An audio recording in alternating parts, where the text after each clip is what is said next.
Welcome to Fear Coded, a podcast where we talk about media from the horror genre and take a queer reading of a single book, video game, film, podcast, or TV show to explore just how queer horror can be. And we continue our journey into a place that absolutely does not appreciate us as strangers poking around, because it is still Queer as Folk Horror Month, a month-long dive into the subgenre of folk horror. And this time we're trading items, doing favors, and fast-traveling the moors in the 2022 video game, The Excavation of Hob's Barrow, developed by Shaun of Cloak and Dagger Games. I'm David. I'm Marilee. And I'm Tyler. But before we point and click our way through Victorian-era rural England, I want to check in and say hello with my co-hosts on how things are going for them in a landscape of horrors that our real world has to offer. What is making you all scared, or what is making you feel prepared? Y'all, I'm scared. No, Tyler, why? Because time continues to move. Oh, wow. Yeah. Okay. Yeah, that's fair. I respect that. It's true. It does. This is a real Prophets of Deep Space Nine situation where you're like, linear time, how dare you? I am scared of the concept of linear time right now, in this moment, because time's a ticking and I gotta move soon. Yeah, I was wondering if it was related to your eminent geographical relocation, if that was maybe the source of your fear of time. It absolutely is. I could also say money. Money is another thing that I fear. Just like the whole concept of having to like pick up your things and move. Like, we come from a nomadic people, y'all. Like that's what the human race used to be. And I don't think it was as stressful. Actually, no, I take that back. Probably was pretty stressful because you had to deal with like wildlife and the elements and such. But hey, a nomad never had to worry about paying the first month's rent, plus security deposit, plus moving expenses. Yeah, that's true. Nomads famously didn't have security deposits. And I think that we were a better society for that, is what I'm hearing you say. This is correct, yeah. Yeah, like, we didn't have art, we didn't have music, but we also didn't have security deposits, so maybe it was all better. I mean, they could have had art cave music. paintings. It was a long time ago. Like, yeah, cave paintings. I'm sure, like, the first parts of the Odyssey, you know, were coming to fruition. Oh my God. People would have had agriculture for a really long time by the time the Odyssey started happening. I am desperately interested in pitching a podcast of us being nomads and being like, hey, did you see the most recent cave painting? Wow. Real barn burner, except we don't have a barn and we just found fire. So like, barn burner as a topic, not really existing yet. Oh my God. I love this. I love it. You're a treasure. Well, what are the rest of you feeling? I'm also feeling scared. Marilee, no, you're our rock. What's got you scared this week? I have an undercut from like on the back of my head. Like, I have long hair, but the thing is, I live in hell, also known as Texas. So it gets really hot for 90% of the year. And it hasn't been, hot recently, what with the recent winter and it's March, so like weather's still going crazy. But like, I haven't really thought about it for a minute. But the thing is, my undercut at like the back of my neck has gotten long enough that like I have a little cowlick forming behind my ear. And like it's like speeding to curl up, and I was like, Jesus, I need to get this trimmed immediately. This is out of control. So I have to like arrange with my sister or brother-in-law or somebody who like cuts hair to just like, hey, can you buzz the back of my head, please? It's been too long. I need this. And it's it's so bad. Marilee, I am going through something very similar right now where I need to get my hair cut.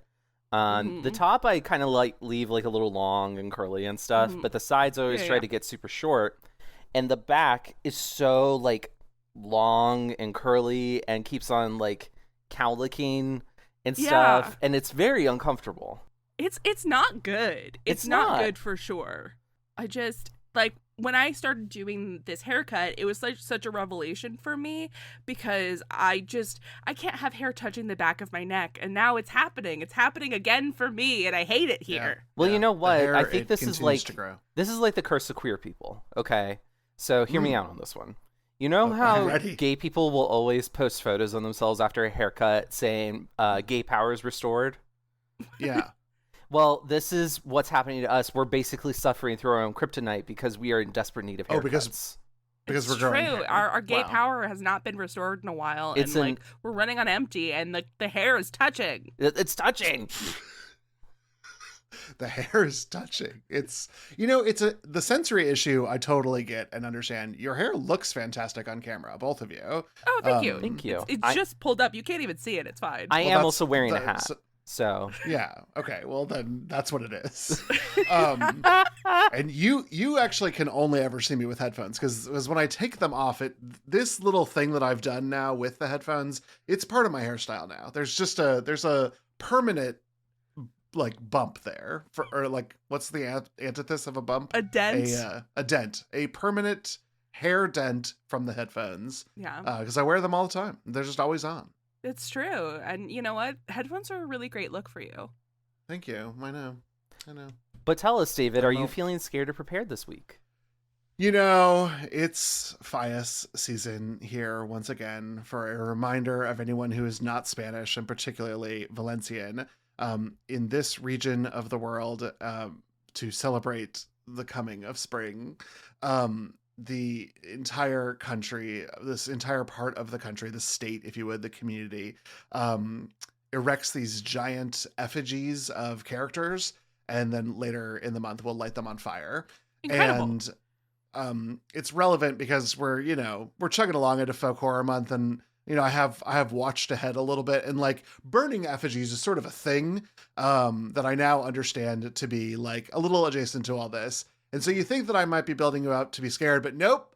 This week I'm prepared because with the celebration of Fias comes a churro stand that is directly outside of my apartment. Oh, all You're month living the long. dream. I can just hop out there, buy 3 churros and a little tub of chocolate and enjoy them on either a brisk day or a slightly warmer day.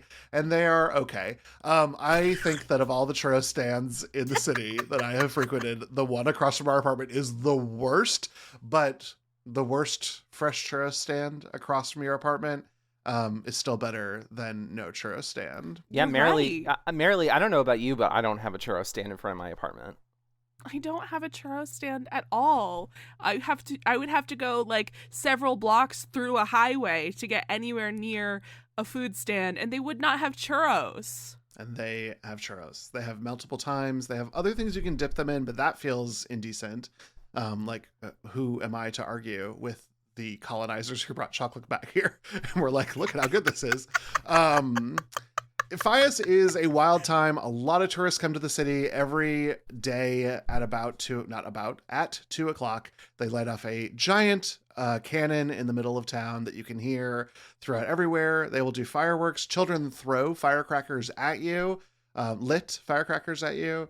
It's a good time. There's sort of a level up for children. They first get this little thing they put in front of themselves, like a woman selling cigarettes at a baseball game. This is the best way I can describe it. And they'll just pick up a firework and they light it and they throw it at you. And then they get larger as the child ages. Oh. That sounds dangerous. What fun. David, surprisingly few injuries, Marilee. I was surprised the first year we got here. I was like, oh, children must be blowing their hands off. Like, no, they actually do a lot of good safety instruction for their children, I suppose. This is just wild. David, I think you are living in like a folk horror like community now. This is what I'm saying. But Strange do I rituals? judge them? No, I don't judge them, Tyler, because I have learned that if I judge them, I get eaten, burned, sacrificed, thrown off a cliff. Or subject to puzzles that don't make any sense, as we will discuss today. And I don't need any of that. I don't need a townsperson coming up and being like, I can't milk my goat. I want none of that. Thank you. Mm-hmm. I can't light my firecracker. Yeah. Would you find me a fire? Well, wow. So that's where we're all at. I do love Fias. I will also be leaving before the Grand Fire, which is the night when they actually light all the fires. Why? What's going on? Are you going on another vacation? We are going on another vacation. I just can't stop. I can't stop vacationing, Marilee. No, like you live in Europe. You got like healthcare and shit. You could do things. Isn't that nice for you? Healthcare and shit. That is true. I do have healthcare and shit. So yeah, we'll miss the big one. My favorite thing about the night is that the next morning, it is as if nothing happened. Elves come and clean, not elves, like well-paid public servants come and clean up everything. The churro stand disappears like magic. Although that's bad magic. That's dark and evil magic. I think we can all agree. That's our that's the real folk horror. Everything else, a wonderful stands. Like display of multicultural culture. But the churro stand, too far. Too far. Don't take it away. Should be there all year round. Who needs parking? Yeah, but would you appreciate it? Would you know how special it was to have a churro stand right outside of your apartment if it was there every day? No, and I do believe that there's a fair bit of like, I was going to say industrial waste, but I guess it's just food waste. And it is not in an environment meant for food waste because it's just on the street. Mm-hmm. So year round would probably be a bit of an issue. Mm. But the dream is alive. The dream is alive in Valencia, Spain. There are so many dreams, and this is one of them. But today we're really talking about a nightmare, less than a dream, because we are talking about the adventure game, The Excavation of Hob, Barrow, written and developed by Shaun Aitcheson. Players in this game control Thomasina Bateman, a Victorian antiquary. Antiquary? I think it's antiquarian is the word. I mean, antiquarian is like the profession. I think I don't know. That's a good point. You know what? Players control Thomasina Bateman, a woman who digs up barrows, who has been invited to the fictional village of Bewley to explore Hob's Barrow. But upon arrival, Thomasina is met by unwelcoming locals who claim to have never heard of Hob's Barrow. The player completes puzzles to perform tasks for the various villagers while having flashbacks to her childhood. Through 3 days, the story unfolds with what Thomasina discovers and her eventual titular excavation of Hob's Barrow. Set in a very detailed pixel art style, the game was well received and got several nominations and awards for its writing, story, and voice acting. What are your relationships with the excavation of Hob's Barrow? See, this one was fascinating because I had never heard of this. And I think it was Tyler who ended up recommending it for the pod. And I had a lot of fun with the game in my memory. Playing the game maybe wasn't my favorite thing in the world, but the story was fantastic, and I'm very excited for our conversation. So, Marilee, had you heard of this before Tyler pitched it? No, absolutely not. He was like, hey, I know this game. It's folk horror. I was like, great, sure, sweet. Absolutely. And then I forgot about it until it was time. I was like, shit, that's right. Hob's Barrow? Okay, player. No, it was great. Thank you so much. And Tyler, then what are your experiences? Unless you tell us that you don't know anything about this game at all, and then we have another mystery to solve because that's true. Here we are. What? No, I had watched a YouTuber, shout out to Gab Smolders, play through this game about a year ago. I remember most of the big picture stuff, like the really more shocking elements that happen in the game, as well as the ending. But I forgot about a lot of the smaller character moments and many of the puzzles. So I was totally lost with quite a bit of it. Yeah. This is a little indie darling too. It screams independent and Cloak and Dagger games. Just a few folks working there, 2 folks who are sort of writer developers, 1 artist, and then they worked with some contractors to get a lot of the work done. And so throughout the conversation today, I did play through a second time with the developer commentary on, getting some stuff from the developer Shaun Aitcheson and his lead artist. And so some fun background information will be coming for y'all then. Also in the developer commentary are outtakes from the voice acting. These were almost always unwelcome because I was just trying to get through a second playthrough, but some of them truly and honestly, the woman who plays Thomasina was like kind of an expert about like weird old English things. And so she would sometimes be like, this isn't like how things work in England. I was obsessed with her then. So if it was ever her on a voice acting thing, I would listen to it. Everybody else, I would not. That's so fun. I love that. Yeah. I would love to give huge shout out to our main man David over there for saying Bewley without going Bewley like they do in the game. Oh yeah, like, there's some. Woof, yeah, there are. It will happen. I'm sure it will happen multiple times over the course of this episode. Great voice acting, but truly and honestly reminds you that like the language we speak only somewhat resembles the language spoken in England. Especially the north of England where this takes place. Ooh. On the moors. Oh no, the moors are so beautiful. No, they're not. Get out of here. It's giving quite a lot of Jane Eyre. I'll say that much. Okay. I was thinking it was giving Skyfall from James Bond, but yes, okay. Well, that was Scotland, David. Oh, different, sorry. Very different. Wow. The terrain was so different. Look on your face. What a delight. Oh my goodness. All right. So we've talked a little bit about our experiences like before we played the game. Let's talk about some of the themes that we came across as we played through it. So our first theme to discuss is You're Not From Around Here.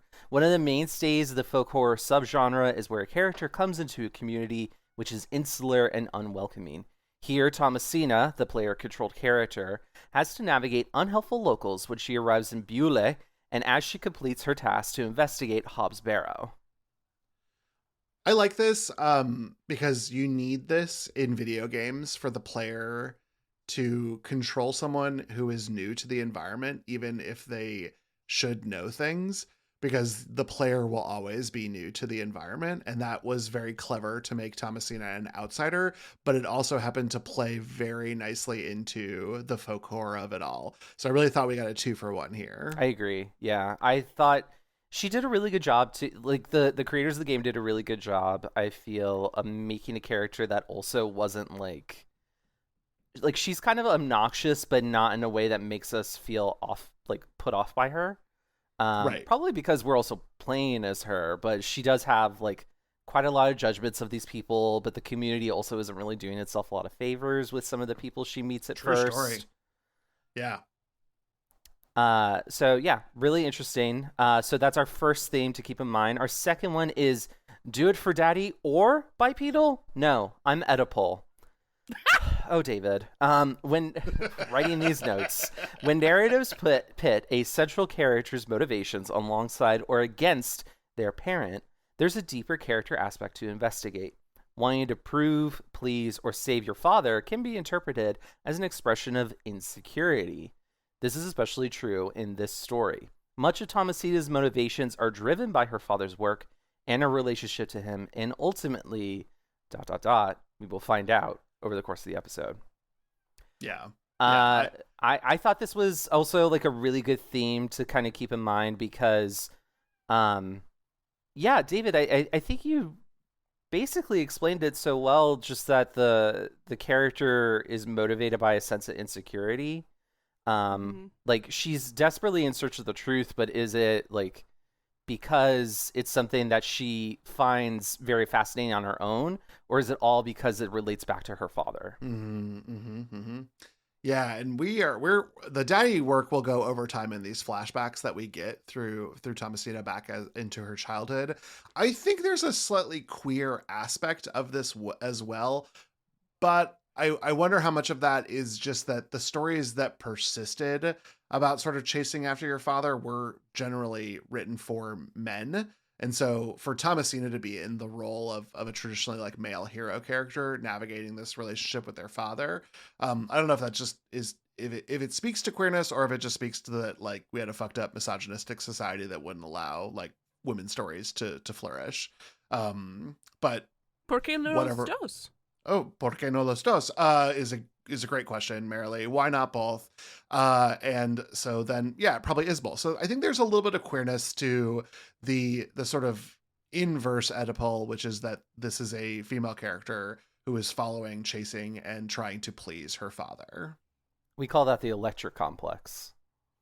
Oh my gosh. Yes. Yeah. Yes. For Electra, the actual character from Greek myth, and not the Marvel character. Oh, yeah, no. Jennifer Garner. Jennifer Garner, famously married to Ben Affleck, by the way. Oh my God, we already did that. That was pre-recording. True, that was true. a joke just for us, and I want to thank you, Tyler, because that did make me lose it a little bit. That was great. Oh man. Our final theme to keep in mind is I don't need a shilling, just some change. Folk horror also relies on the world of the old and the world of the new. Almost everyone in the story seems to be fighting their past in one way or another, with a sense of rigidity to the old way of being. Yeah. I think it's the final movement, and we'll talk about it when we get to the final act, the third day, where there are even some people who I think upon meeting them, I was like, oh, these are like the old guard, but they end up being Thomasina's allies at the very end. And there's a lot of interesting subversion to this sense of the old way of being, and the change that a lot of the characters seem to fear and resist, and then some embrace and go after. Yeah, for sure. Really nicely put. Mm-hmm. I think it's interesting too because, like, I'm sure we'll talk about this a lot, but like we have a lot of like the modern society starting to breach into Bewley, like the train station, very famous metaphor in a lot of like Victorian literature, showing that like the time is moving forward. You cannot avoid it. Modernity is coming to Bewley, whether people like it or not. And it's kind of interesting to see the juxtaposition of how modernity would work in Bewley with what we kind of expect going in.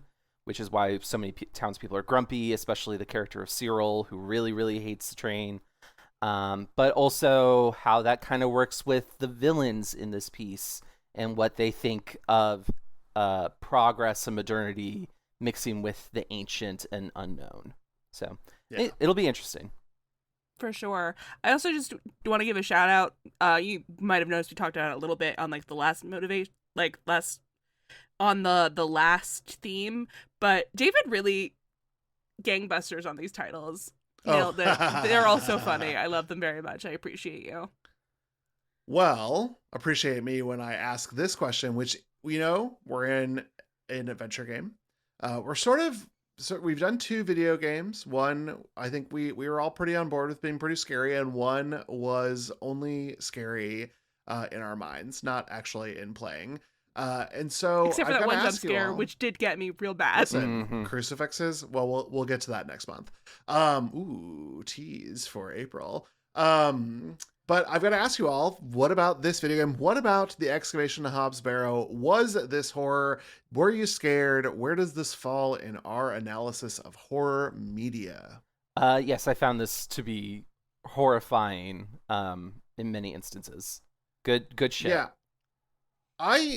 I think that around the point that you are becoming frustrated with the adventure game mechanics, you could have bounced on this game and only been slightly unnerved. The final act is capital H horror. Like this. Yeah. It went round a bend at one point in time, and I was like, "Oh, we in Spookyville now." Yeah, we kind of tumbled into like an A24 situation. Yeah, a little bit. Yeah, this was really scary at the end. I also think that even though the entire game was pixel art, these incredibly well-rendered sequences that were close-ups on the characters, almost always effective in being terrifying because they look kind of scary at their baseline. Like even when we were just looking at Herbert the cat, cutie of all cuties, he's like a little scary because pixelization at that level of detail is just not how we're used to seeing things. It's like a little bit of the uncanny valley almost. Mm-hmm. Yes. Yeah. Even like when we see the sheep on the train ride in, sheep are a little scary just because you're not used to seeing them like this. You weren't scared of the sheep. Merrily has no sheep problems. I have sheep problems. Like the scariest thing about sheep is that they kind of resemble goats, and goats have those rectangle eyes that are awful, but sheep are fine. Sheep, I don't know, because like there's the whole thing with like Jesus and shepherding and blah blah blah, but also like I don't know, there's something off about their faces. I found this. I also found this like horses too. Horses are kind of maybe uncomfortable looking. Like a horse looks like it was put together by people and not by evolution. Wow. Wild take, my man. They are kind of take. weird, especially like their skulls. They are freaky looking. I mean, listen, there's a reason why Sauron's helmet was designed with a horse skull in mind, because they look a little weird. I'm not gonna lie. Horse skulls do not resemble human skulls, and we find that uncomfortable. But, like, come on, man. Horses aren't scary. I think a horse is scary if a horse is pissed off. Because their eyes are, like, roiling back. And you can see, like, the whites of their eyes that you don't normally see. The teeth are coming out. It's very alien-like. And then they will also kick you really hard. Listen, if you want a scary horse, you should Google horse with dog mouth. That'll be scary. I'm good. That's yep. I don't think any of us need that. That will not be in the show notes. Tyler, do you think if you could talk to the horse, you'd feel better? Like, do you think that it's a communication thing, that there's just like, there's an intelligence that they have, but you can't access it? Is that part of it? I think it's the capacity for danger.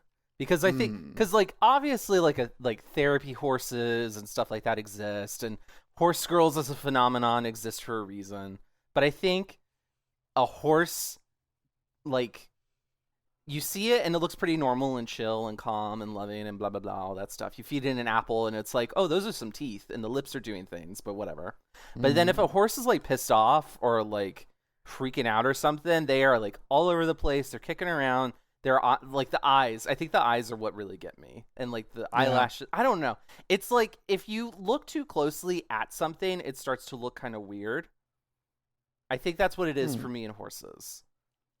Well, I think a horse is a horse, of course. And no one can talk to a horse, of course. Unless, of course, that horse is named Mr. Ed.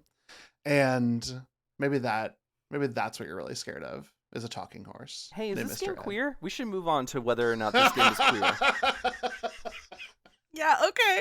Is this game queer, guys? Yes.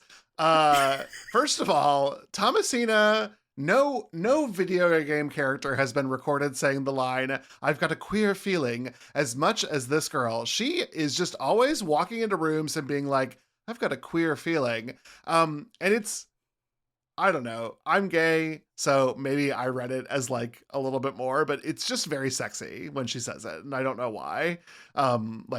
It's a live action version of this. She should be played by Kristen Stewart, and I have no other feedback to offer. Totally Kristen Stewart. I'm down.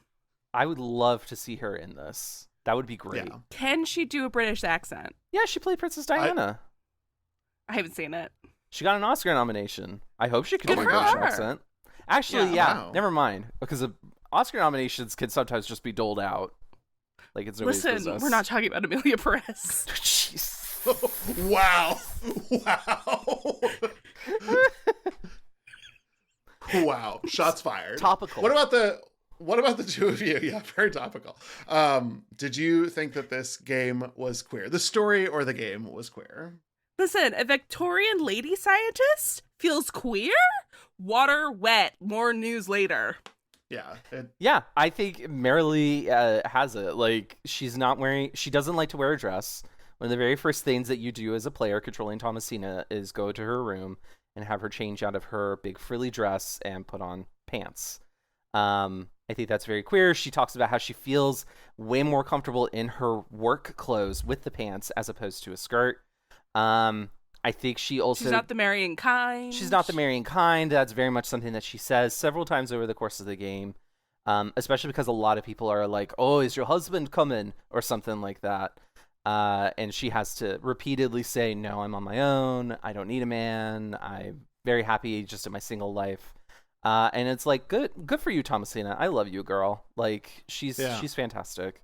I think it's also interesting too that she is in a antiquarian archaeologist sort of role, which is typically dominated by men, including even like in this time period, there started to be like some more women in the field, but I don't think she is typical for what you would find among those like women in that profession.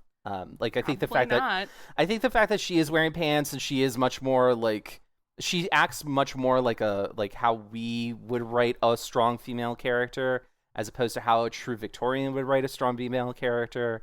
And I think in that sense, she comes across as much more queer because of that. Because everything else in this game does feel pretty true, I personally feel, to what life was like in Victorian England during this time. Yeah, I think so too. So yeah, queer as hell. Queer as folk, even. Queer as folk horror. Well then, let's jump in to the Excavation of Hob's Barrow.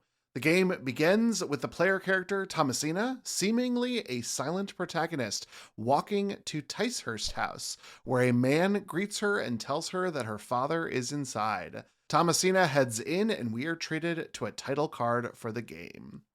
From here, the scene cuts to a train and the game-long narration of Thomasina writing a letter to her mother, explaining the events that led her to Ticehurst House that night. The whole story started with the receipt of a letter from Leonard Shoulder. Let's go. I love the tone that we get immediately in this game. The main menu we didn't talk about, but the main menu also has kind of like its own jump scare built in. If you leave it idle too long, it turns like shockingly purple and kind of scary noise plays. And then just the smash cut to the title card. That seems to be like a trend in a lot of like media today, and I'm such a sucker for it. I think it's great. Lot of drama, a lot of just like opening ourselves up to mystery. Like immediately, I'm already invested.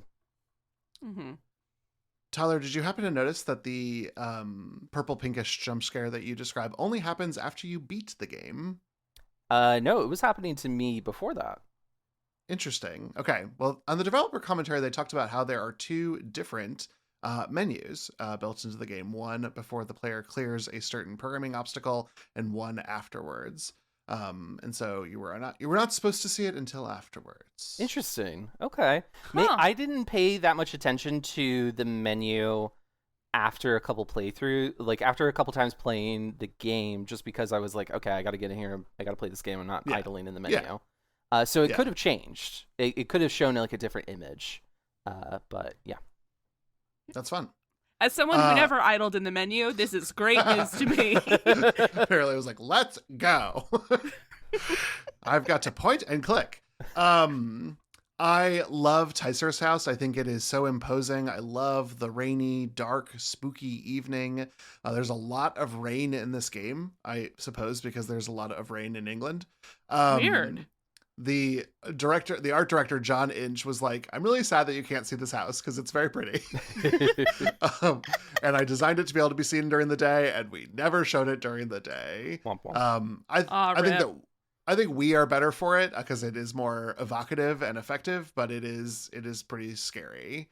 And then here on the train is where we get one of the first close-ups on Thomasina's face, which will be something that we visit quite frequently. And again, just like pixel art eyelashes are just not something that you see a lot of. No, it's very, to me at least, every time, the first time I saw it was like, Uncanny Valley, and then it kept happening. Yeah, it keeps happening. It just keeps happening. It's like in SpongeBob when it gets like photorealistic. Yes. I don't like that. It did have that sort of vibe. And adventure games, which have been around, 40, 50 years now. 50 is a little too aggressive, David. 45 years now. They take advantage of this faraway thing because you as the player need to see the environment and work into it. Cutscenes associated with adventure games were an even more recent phenomenon in the late 80s. Probably named cutscenes by Ron Gilbert from Maniac Mansion from 1987.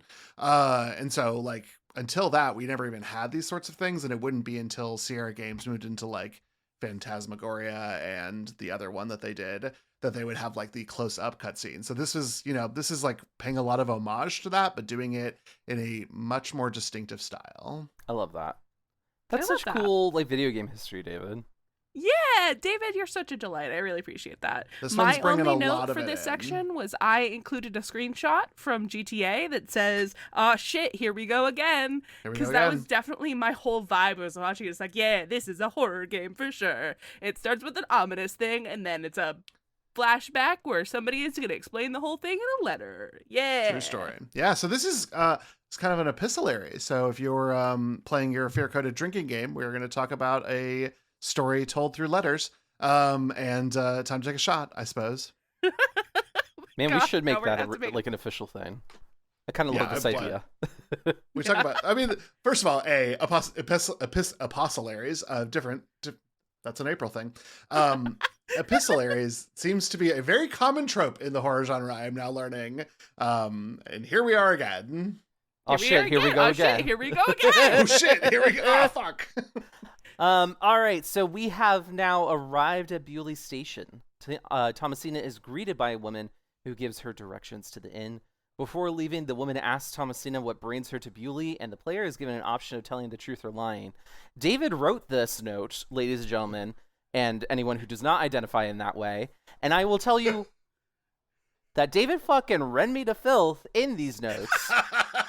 Because the next thing that happens here is after this woman asks Thomasina what brings her to Bewley, and the player is given the option of telling the truth or lying, David wrote, Tyler is reading this part, so I assume he told the truth. And you know what, listener? You know what, David? You were fucking right, okay? Yeah, I told the truth. I told the truth to the old lady.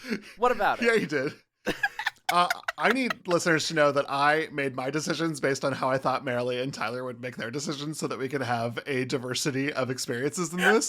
So anytime a decision came up, I was like, well, I know Tyler's going to be polite. There were a couple times that I was like, okay, I think Marilee will slap the guy. I tried my best to try to like find it all out. Okay, but like I did slap the guy. Oh. We'll get there. We'll get there. David knows this too well, and it's getting scary. That's my new fear. Your new fear. Well, after you let me try that again. Well, Thomasina tells the woman she is there to excavate Hob's Barrow, and the woman says she hasn't heard of it. The rain and haunting music accompany Thomasina on her walk to the inn, but she finds the door blocked by a drunken man who asks to kiss her. This is another player input opportunity. None of these inputs make a significant, first of all, no gameplay changes, very insignificant dialogue changes.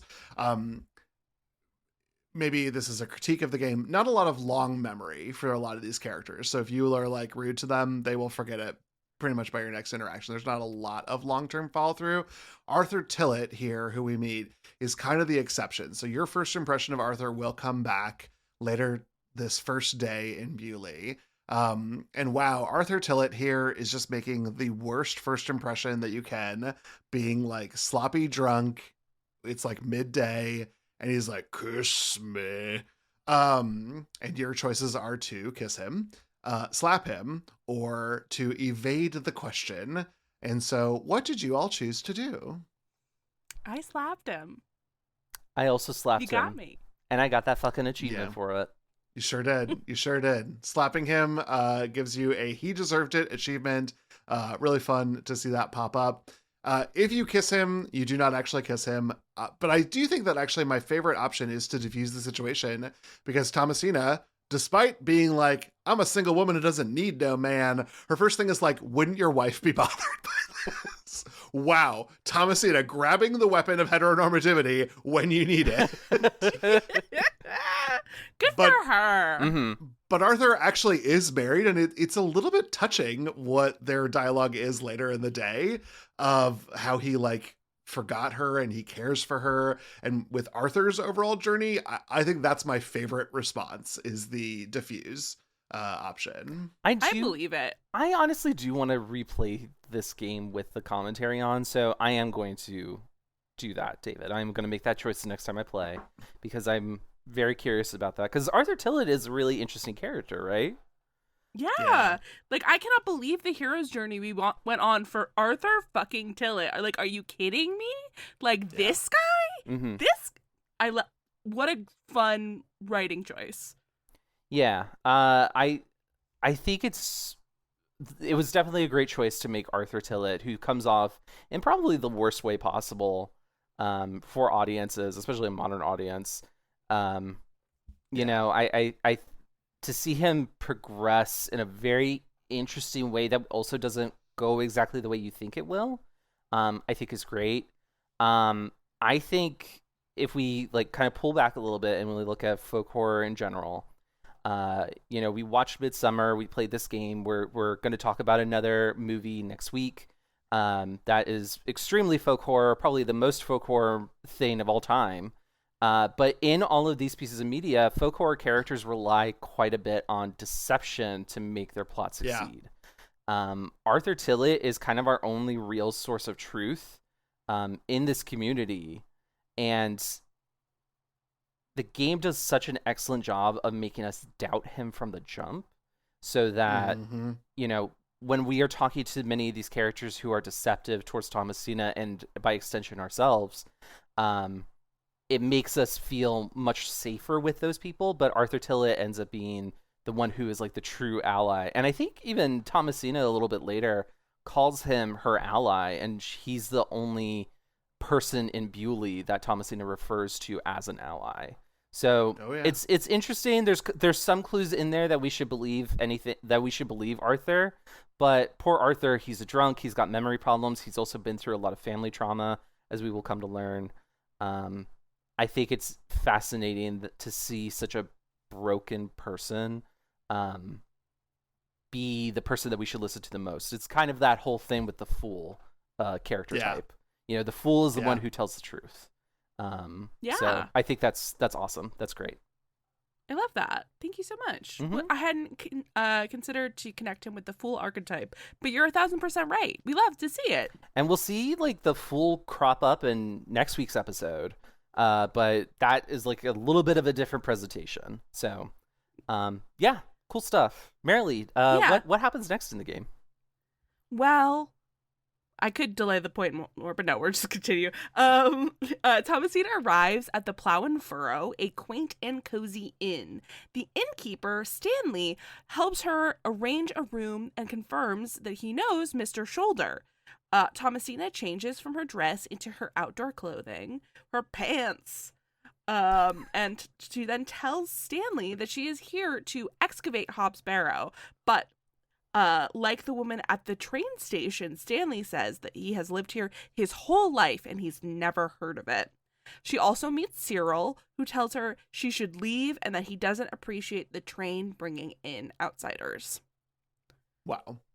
This is when I was like, oh yeah, I understand now the sort of folk horror of it all. I think that I talked about this a little bit with Midsummer, but when we started this theme month, I was like, what is folk horror? I don't understand this at all. And now I'm sort of like, okay, everyone hates the protagonist, or not hates, but like the protagonist is an outsider, and like their perceptions of reality are not being acknowledged or accepted by the people who live in this insular community. And everyone being like, I've never heard of Hob's Barrow. Like, I don't know what that is. You should leave. People telling her to leave. This is where it was firing and all of that. And this is where I was kind of like, oh yeah, I get this now. I'm sort of like connecting the dots here. Yeah, I think this. Yeah, I do love that as well, David. Like, we see so much of the folk horror of it all showing up in just like the very beginning of this game, which is also a great idea because for people who are into the game because we're like, oh, a folk horror video game, I absolutely want to play that. Immediately, like they're getting their flowers. You know, they're getting exactly what it is that they ordered. So I think that's great. I think it's kind of interesting to see those protagonists, those outsiders, as constantly trying to seek the truth whenever they come into these communities. But those people don't typically do well in folk horror stories, and we will see that manifest in this game. Spoiler alert, but there's some sort of deception or obfuscation of the truth, and in a way they end up becoming a part of the truth that they're seeking. Right. And I think that's cool. Let's talk about the queerness of it all here. We kind of touched on Thomasina doesn't feel very comfortable wearing a dress and prefers like her more masculine work clothing. Not too many people really comment on this, which I think is like that would not fly in the Victorian era so much. But I do think that this is like a wonderfully queer presentation of Thomasina saying like, I reject these more feminine ideas. I am my own thing. Maybe I'm trying to become my father in a way because she is dressed more masculine, and there's kind of that Oedipal Electra sort of complex manifesting there. But I also just think, like, she's so headstrong, she's so willing to speak and make judgments of people as well. This is very non-normative for a woman and is much more aligned with what a man would do.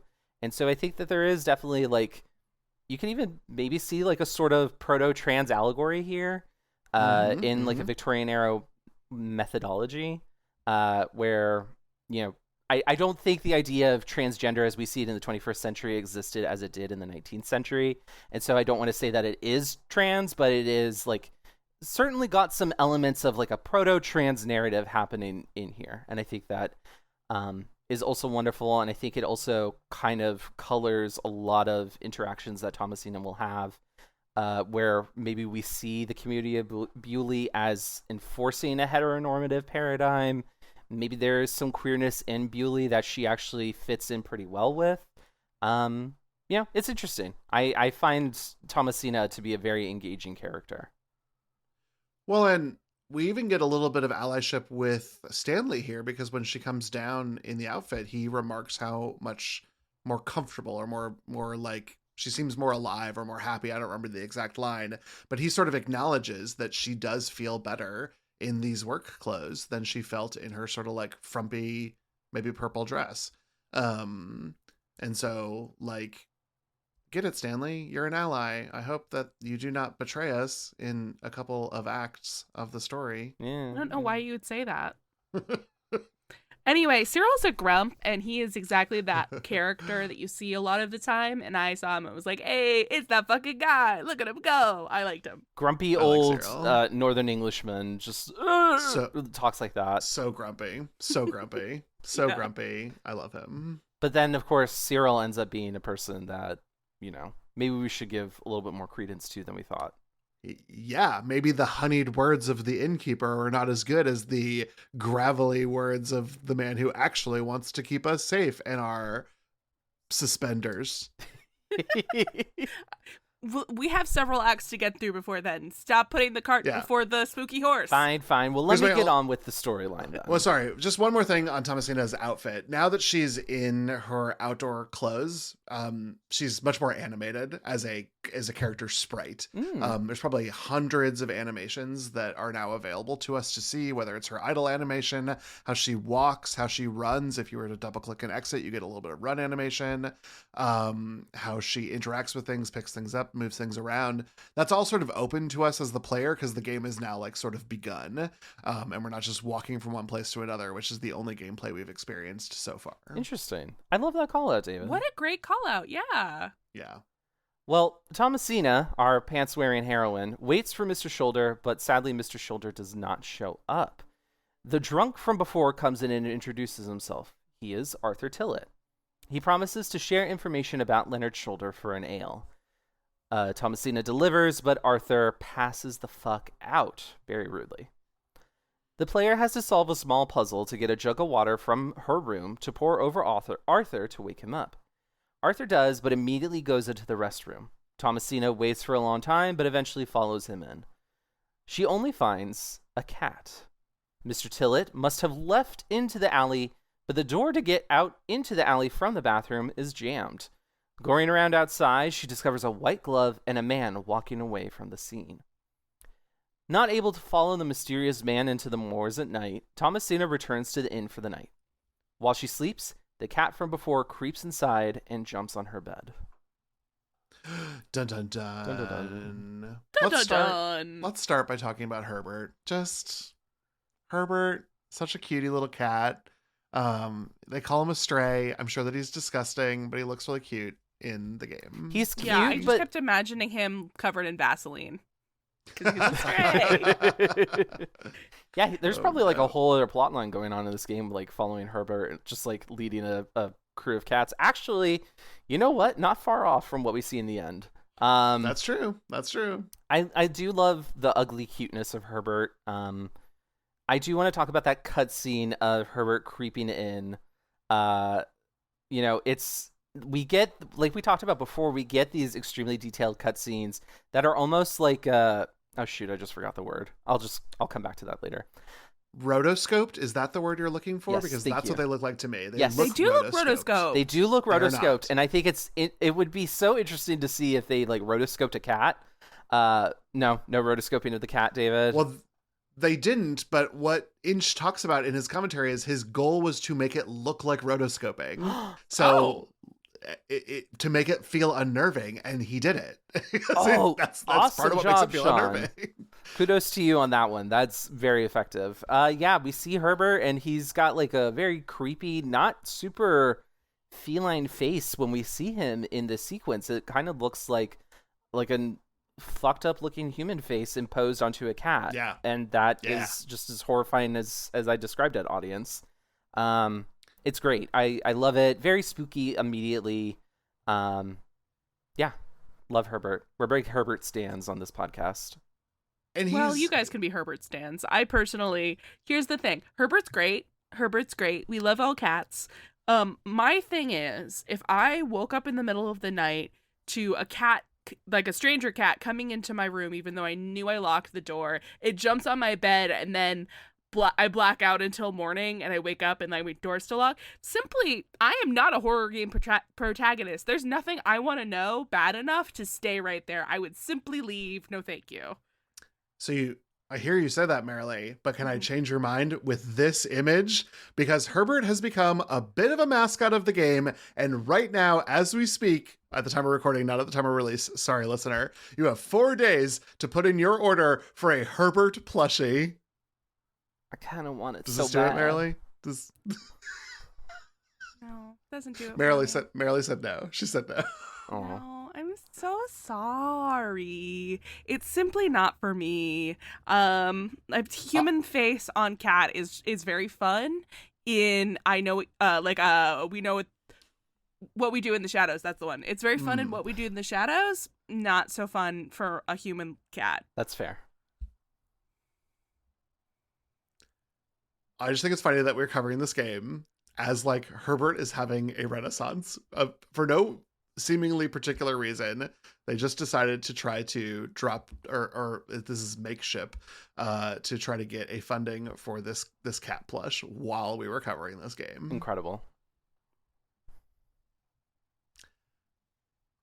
Okay, here's some fun stuff. I talked about Samantha Beart, who plays Thomasina, having some feedback during the recording, and one of the outtakes that they had was Stanley was telling her that she's welcome to use the restroom, but the ladies would be out of order. And before Samantha Beart delivers her line, she says there wouldn't have been a women's restroom in a pub at a town this size in this era. And you can hear, I assume, Shaun Aitcheson being like, well, okay, but it's too late. Fun nose for everybody at home. I knew I recognized the voice of Thomasina, but like I didn't really, think about it. And then David kept saying the actress's name, and I was like, I know that name. I just Googled it right now. My ears were not deceiving me. That is Karlach from Baldur's Gate. Oh. No way. Yeah. Oh my god. Wow, she's queer from way back. Oh my god, that's so cool. I love that. Yeah. Like, I'm sorry, I'm so delighted. Karlach knows about ancient English excavation in England stuff. That's so fun. I love that. We gotta have that DLC. Yeah. Where Karlach just investigates a whole bunch of barrows. Karlach excavates a barrow. I'd play it. Well, for now, we're still in this game, and it is the next morning. Thomasina rises from bed and decides that the cat's visit was a horrible dream because her door is bolted shut after all. She comes downstairs and explains that she intends to find the answer to where Mr. Shoulder is, what happened to Arthur Tillett, and where Hobbs Barrow is. I loved this because it's kind of like, you're an adventure game. Here are the 3 things you have to do. But she's doing it with like this beautiful, brilliant confidence, and Stanley is there to sort of like bounce ideas off of. It's really, really well done. Mm-hmm. This is where Stanley actually reveals that he has heard of Hobbs Barrow, but he won't share more, and he's being a little suspicious about all of it. Thomasina now explores Beaulieu, meeting an ill Father Roche who asks Thomasina to cut him. This does seemingly make him feel better, and he agrees to take her to Mr. Shoulder's home. On the way, we get Thomasina's first flashback, going with her mother to Tycer's house to visit her ill father. Listen, I know phlebotomy is alive and well in this time period, but yikes, it does not work like that. Thank you. This is another, actually, now that I think about it, interesting way to make us doubt characters that end up becoming truth tellers. Because, like, this is very unusual. Like, we find Father Roche in the woods. He's throwing up. He's asking us to bleed him.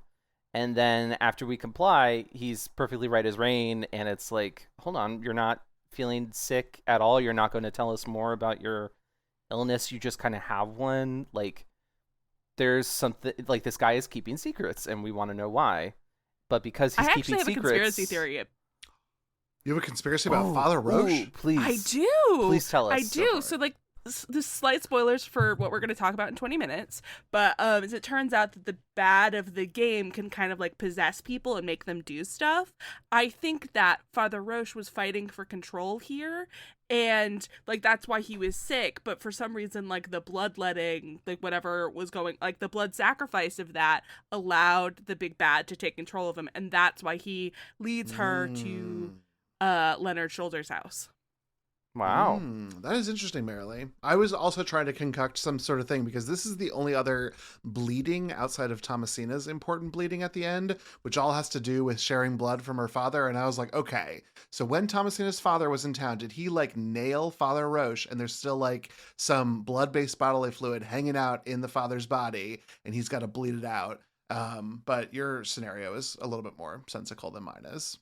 I mean, it doesn't make the most amount of sense either way. I just was like, I don't understand why this guy who's like, he is not necessarily on the big bad's team, and we see that, but he also does comply here and at the end for whatever reason. Yeah, and who would have thought gamers might not trust a Catholic priest or whatever type of... He's Anglican. Get over it. Fine. Yeah. Listen. Those Protestants. Annul some marriages. Roche.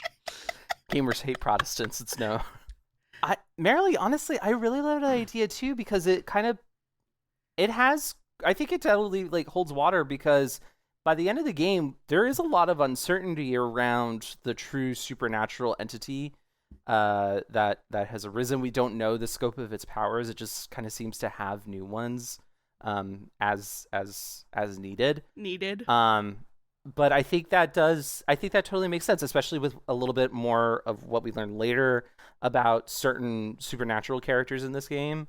Yeah, I think that totally checks out. Awesome. That's such a cool pull. Thank you. Yeah. In the flashback, and this only makes sense on a second playthrough and hopefully for this discussion, but Thomasina's mother tells her not to bother the nurses. And that became a little chilling my second playthrough, considering the fate of the nurses at the end of the game. Interesting. Okay. Oh, where they get, you know what? That's another thing. I was like, oh shit, I didn't even think of that. I thought when I saw your note, don't bother the nurses, is like, yeah, David appreciates nurses and what hardworking healthcare workers they are. I do. Nope, that's different thought you went down. Great. I do. David, I do. Doing that applause in 2020.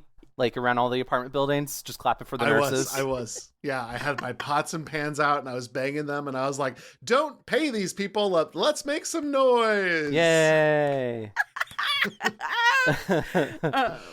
So Thomasina does arrive at Leonard Shoulder's cottage, but he does not answer the door. The player can see a matching glove from the one that was found on the in the alley on the clothesline outside of the cottage. Suspicious.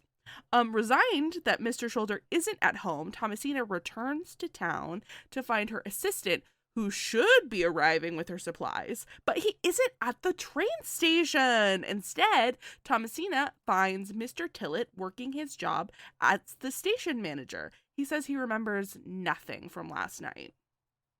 While Thomasina's assistant hasn't arrived, the crate of her supplies has. The player must complete a puzzle to lure away a busybody so she can sneak into the warehouse it is in and retrieve her supplies.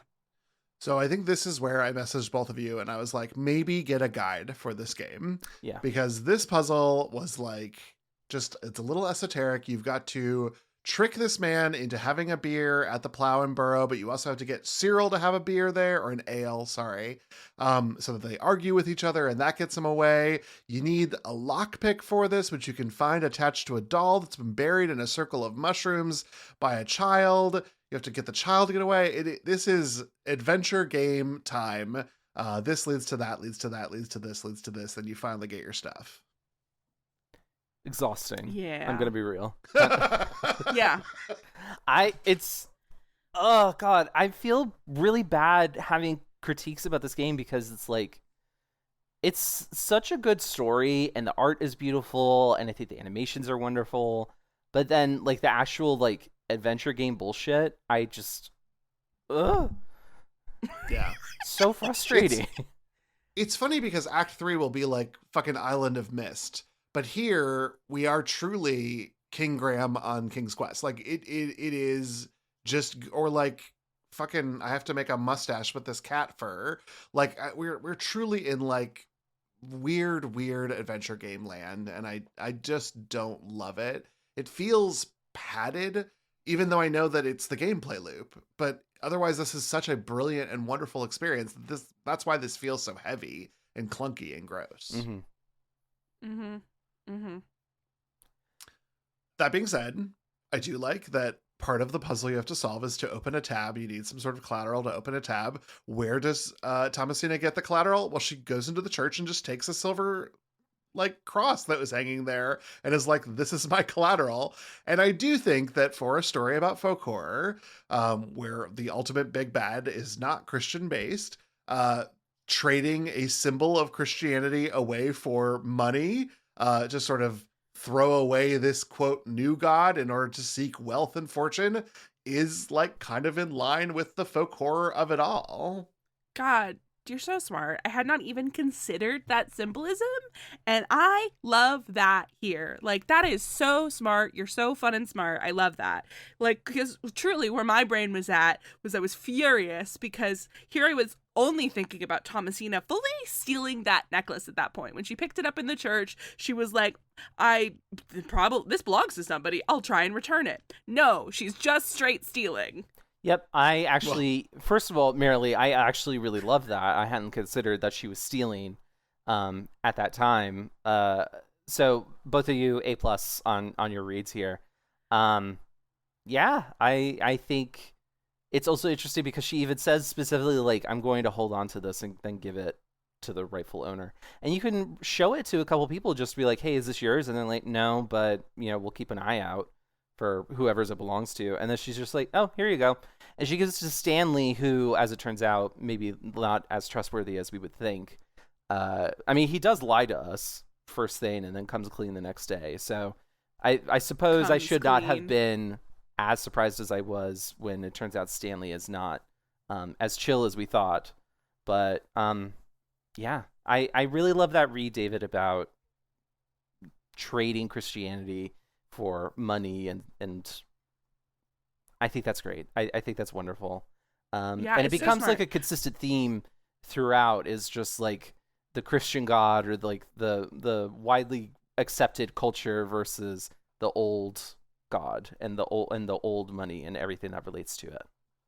Right. I do think that the fact that she's trading it for money is going to be really relevant to another character that we meet later. Though I do think that we should point out on Thomasina's behalf, it is supposed to be collateral, and she is going to get her money from her assistant, hopefully, whenever he shows up. So hopefully she would get it back. But like, fully, I did not complete this puzzle for a while because I did not want to get additional drinks on my tab because I did not have money. And it was just using a cross for collateral so I'd have a place to stay.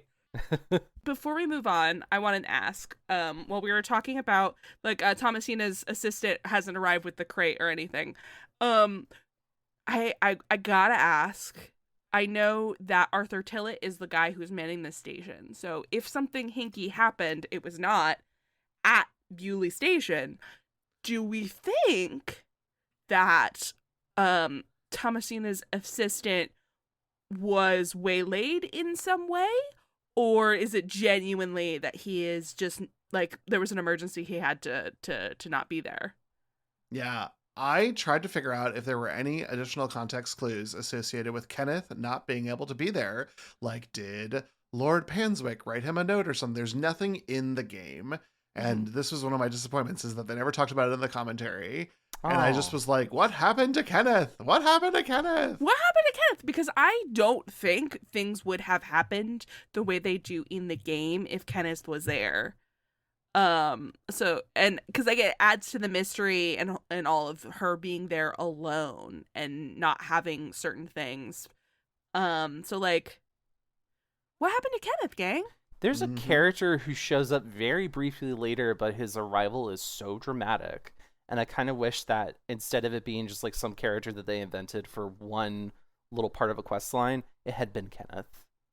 And we'll kind of get to that later. But yeah, no, I'm right there with you. I kind of feel like I'm okay in terms of just like the story, not knowing what happened to Kenneth, because it adds a little bit more to that mystery of like how powerful is like the old worshiper, like old god worshippers, like how powerful is this old god? You know, it's a little left up in the air. There seems to be several questions that are like this that just don't have an answer to them. And I think it adds to that mystery of the folk horror of it all, but also a little bit of cosmic horror is part of this too. There's some Annihilation vibes, I will say, in this, because things just sort of happen in a way that don't make sense, but they are happening, and so we must accept them. I like that. All right, so alongside her supplies, Thomasina finds a note from her assistant that something came up in London and he could not join her. But at least now she has her supplies. The story continues, and Thomasina ends up in a game of hide and seek with a child named Jane, who claims she knows a Hobbs Barrow.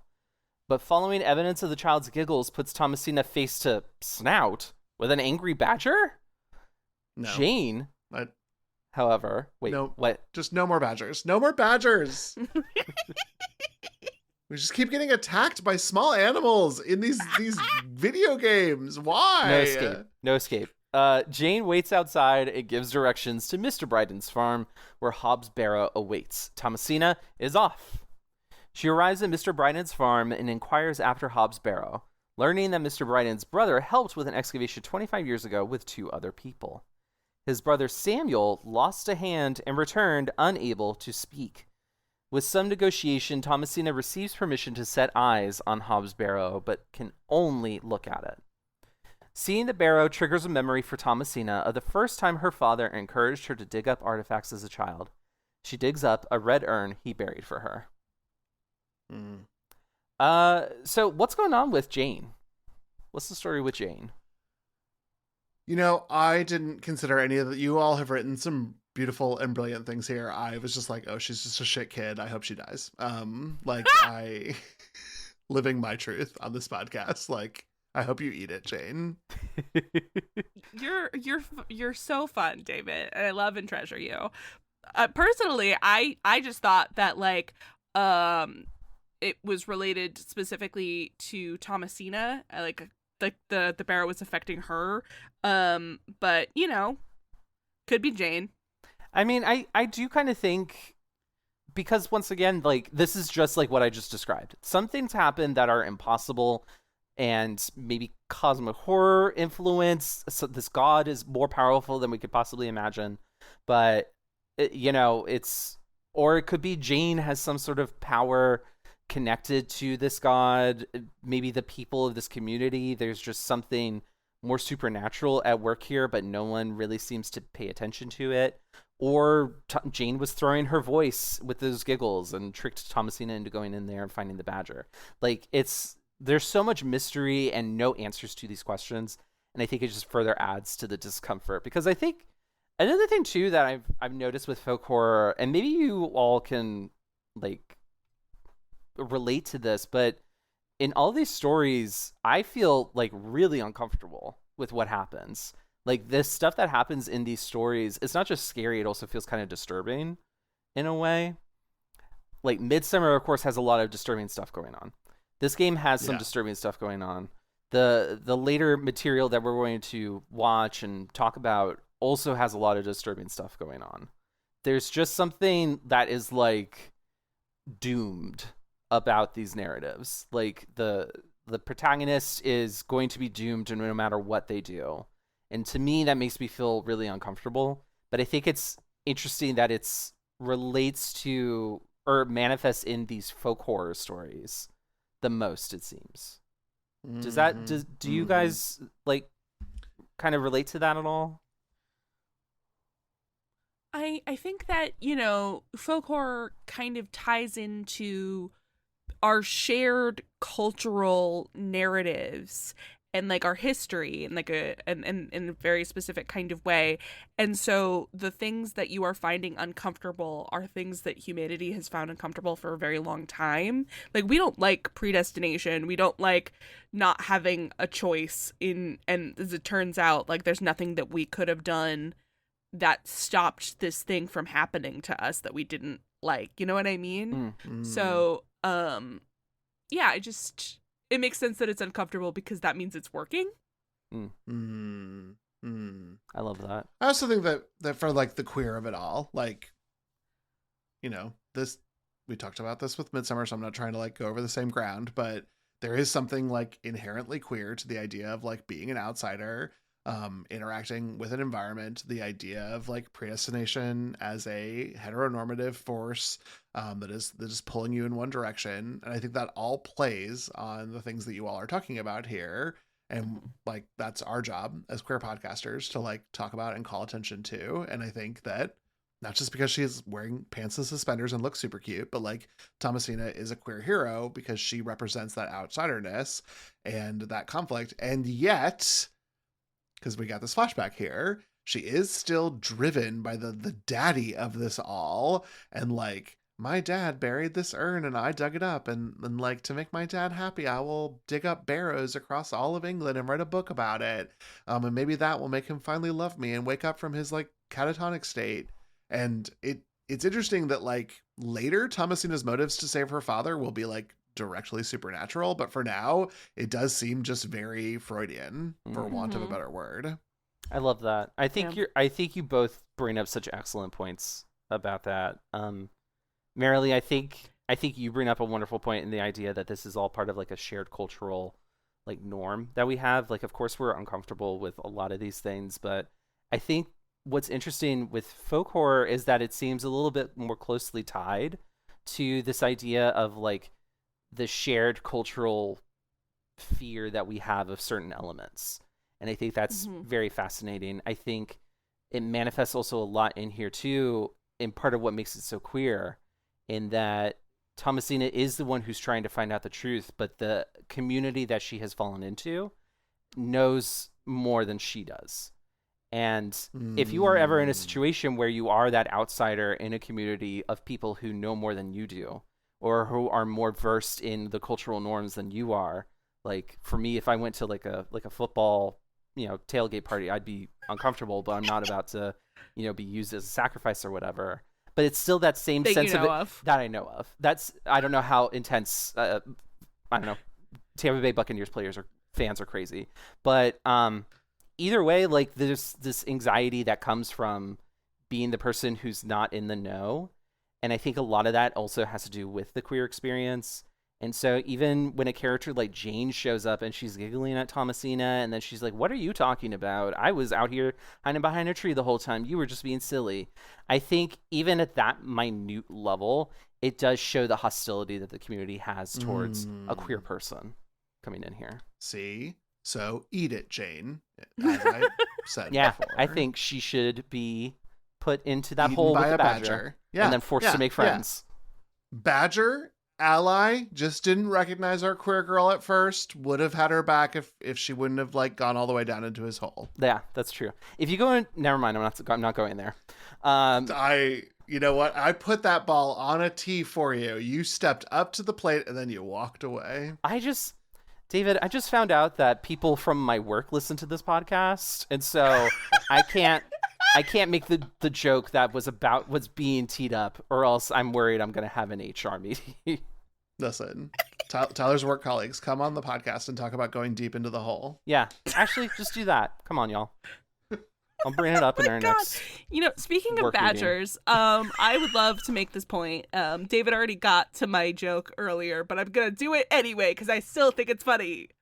It's too many, Marilee. It's too many. It's too many badgers. 2 badger jump scares in 3 months for those keeping score at home. No, I don't like it. I don't like it because just like the one in Until Dawn, we get like this intense close up on this badger's face. And we're holding this like lamp that we had to do like a fucking sheet of errands to get.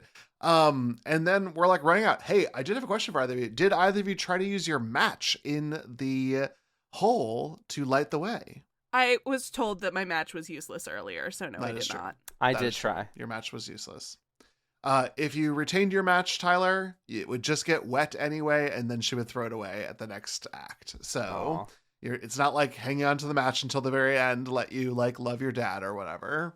This match symbolizes my love for my father. I must protect it at all costs. Yeah. And I threw mine right in the river. I was like, goodbye. Get out of here. Into the beck.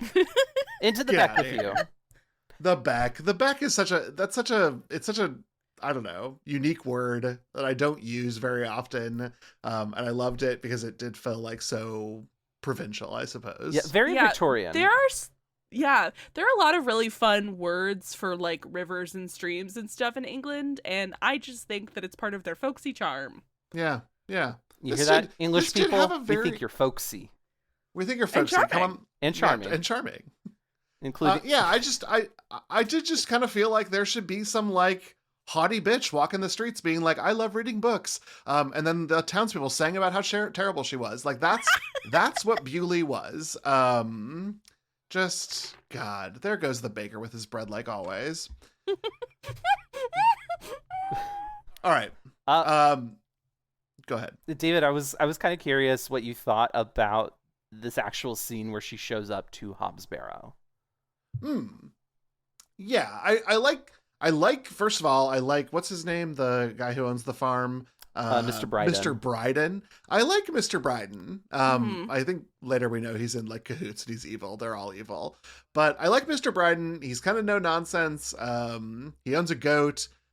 He's got a barrow on his farm and he's like, you can't dig it up. I'm an old crotchety man. I like him. I like her finding it. I like the moment where she touches the barrow and has that sort of flashback because it's sort of like she's connected. Her father was here. She doesn't know her father was here. Blah, blah, blah, blah, blah. But I do like the sort of revelation of it. I will also say that walking up to it, I spent the entirety of the beginning of this being like, what the fuck is a barrow? And upon finding it, I was like, is it just a clump of earth? Later we go inside and I remembered it from Skyrim. I've been in many barrows, it turns out. And, but at first I was truly just like, oh, we're just in a mound. Like, this is all this is? Like, get out of here. Yeah. You're a delight. I'm familiar with barrows from my medieval literature stuff. Sure. Beowulf is buried in a barrow. No, I'm sorry. Beowulf is put into a ship and then his ship is lit afire by arrows and it's very sad. But a thief steals gold from a barrow that the dragon is guarding, and that incurs the dragon's wrath, and then Beowulf has to kill it and then dies in the process. So I'm familiar with barrows. I know this is an Anglo-Saxon cultural touchstone. A lot of people would bury them. Kings would be buried in them. They are actually very fascinating. So when I mentioned before, like I watched a Let's Play of this game a year ago, it's because it had Barrow in the title that made me interested, because that was my whole shtick, was medieval literature. I'm a medievalist by heart. So I think like her being so passionate about it, I thought was really interesting, and it also endeared me to her further. I think her behavior at the Barrow is interesting because she does kind of like touch it, and she describes the earth as being like sort of sweet in a way. I thought that was kind of interesting. It also is a little bit of foreshadowing for her description of like being inside the Barrow at the end of the game, and how that description is no longer applicable. Yeah, I thought all that stuff was really cool. I was kind of curious about like the stone marker that you have to pass by. And it says AR on it, because I walked past that a few times and I was like, okay, something's got to trigger this, but nothing really did. Yeah, obviously we'll learn that is a name that we will encounter later. Abraxas Rex, or Abraxas King Abraxas, whatever. But this is a real life Victorian boundary marker. It sits in front of this Hobbs Barrow, and it is placed in the game per Aitcheson, because the actual Barrow that they used to like be inspired by the game, which he heard about while he was on like a guided tour, that sort of was the progenesis of all of this, had one of these little Victorian boundary markers that said like, here be a Barrow.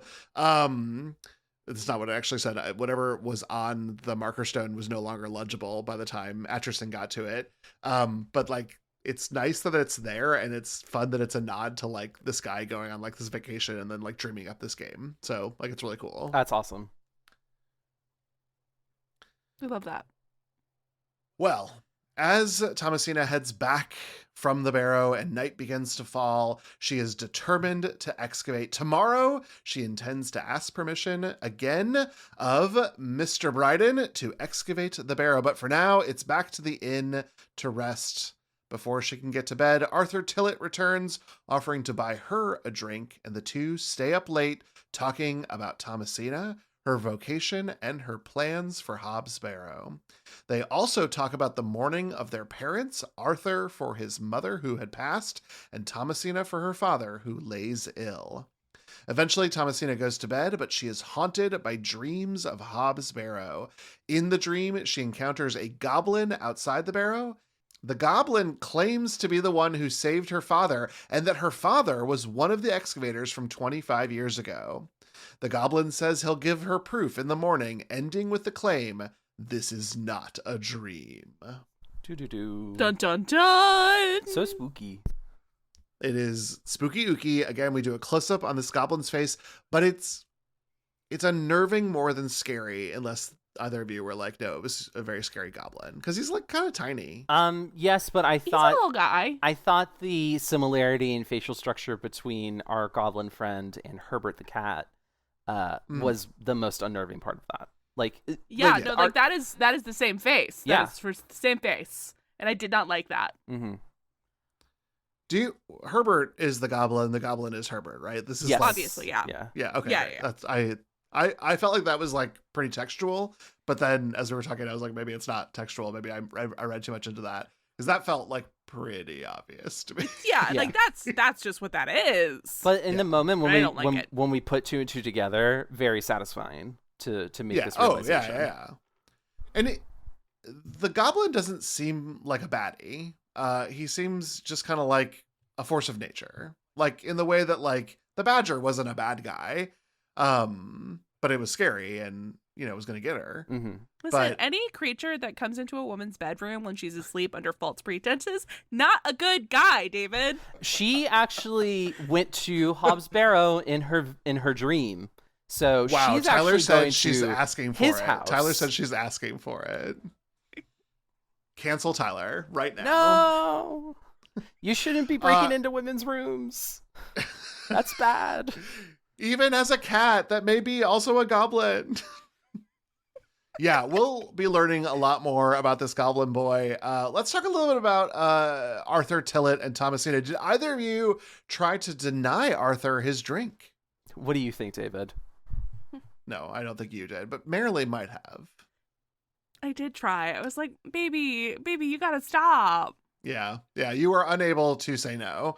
Also not great gender politics, but I think that it ends up being worth it because it is a nice scene between the two of them. Yeah, no, it's really nice. I love that the two of them become friends. They're singing together. So fun. It ends up being really nice, but I did do my best to not get this man drunk again. Yeah. You can refuse. Lots of people, they often don't take. There is one later that does take, so kind of fun. Thomasina, the song that she sings with Arthur is called the Barrow Digger's Song. It is a real folk song from the Victorian era, and those are the words. Taught to her by her father. Yes, we see that in flashbacks as well. Wow, daddy issue. I could charge $100 an hour to play this game because it's just daddy issues. We love it. I agree. I also love it. I do also love too what we learn about Arthur Tillett and his family life.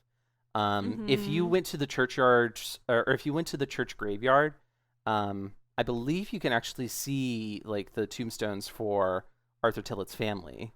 Like his mother, and then didn't he also lose a child? Yes. Well, it is highly implied in the gravestones. Yes. So we get like a little bit more information from Arthur due to like environmental clues, but then also from this sequence with Thomasina. He's quite the tragic figure, I will say. Yeah. And I think it makes me feel even more endeared to him that he is trying very hard to help Thomasina, like well and truly, in spite of, he's also an alcoholic and truly sick because of it, and he doesn't want to be that. He's got his issues with his wife, but he still loves her dearly. Like, I think that there's a lot going on there. I was actually most touched by Arthur talking about his mother and the bench that you can find looking out on the moors. Did either of you go to sit in the bench after he tells you the story?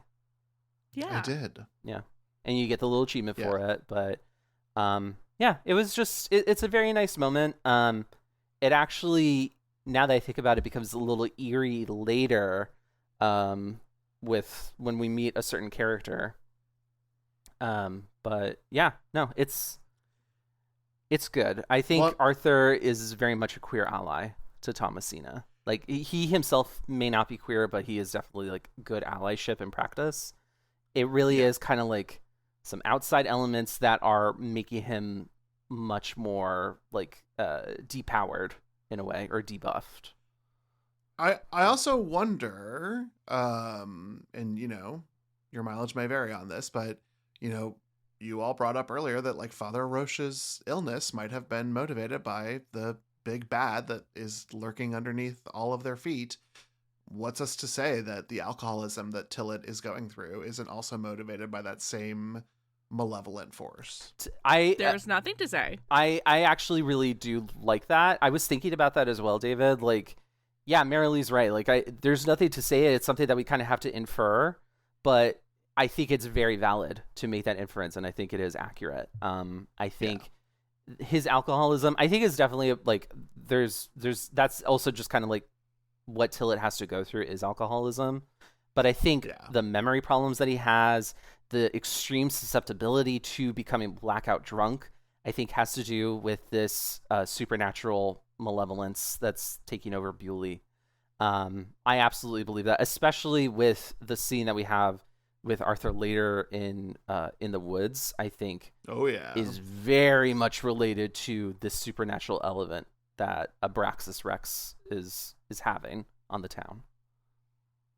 I mean, when you think about it, when does Arthur Tillett pass out? When he says he's going to start talking about Leonard's shoulder, and then he so just throwing it out there. I think that you're maybe onto something. Yeah I love that.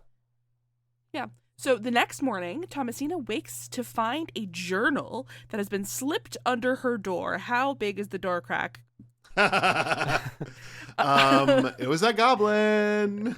Anyway, alongside a carved stone. She cannot recognize the handwriting, and a new mystery arises with the deposited journal for her to find.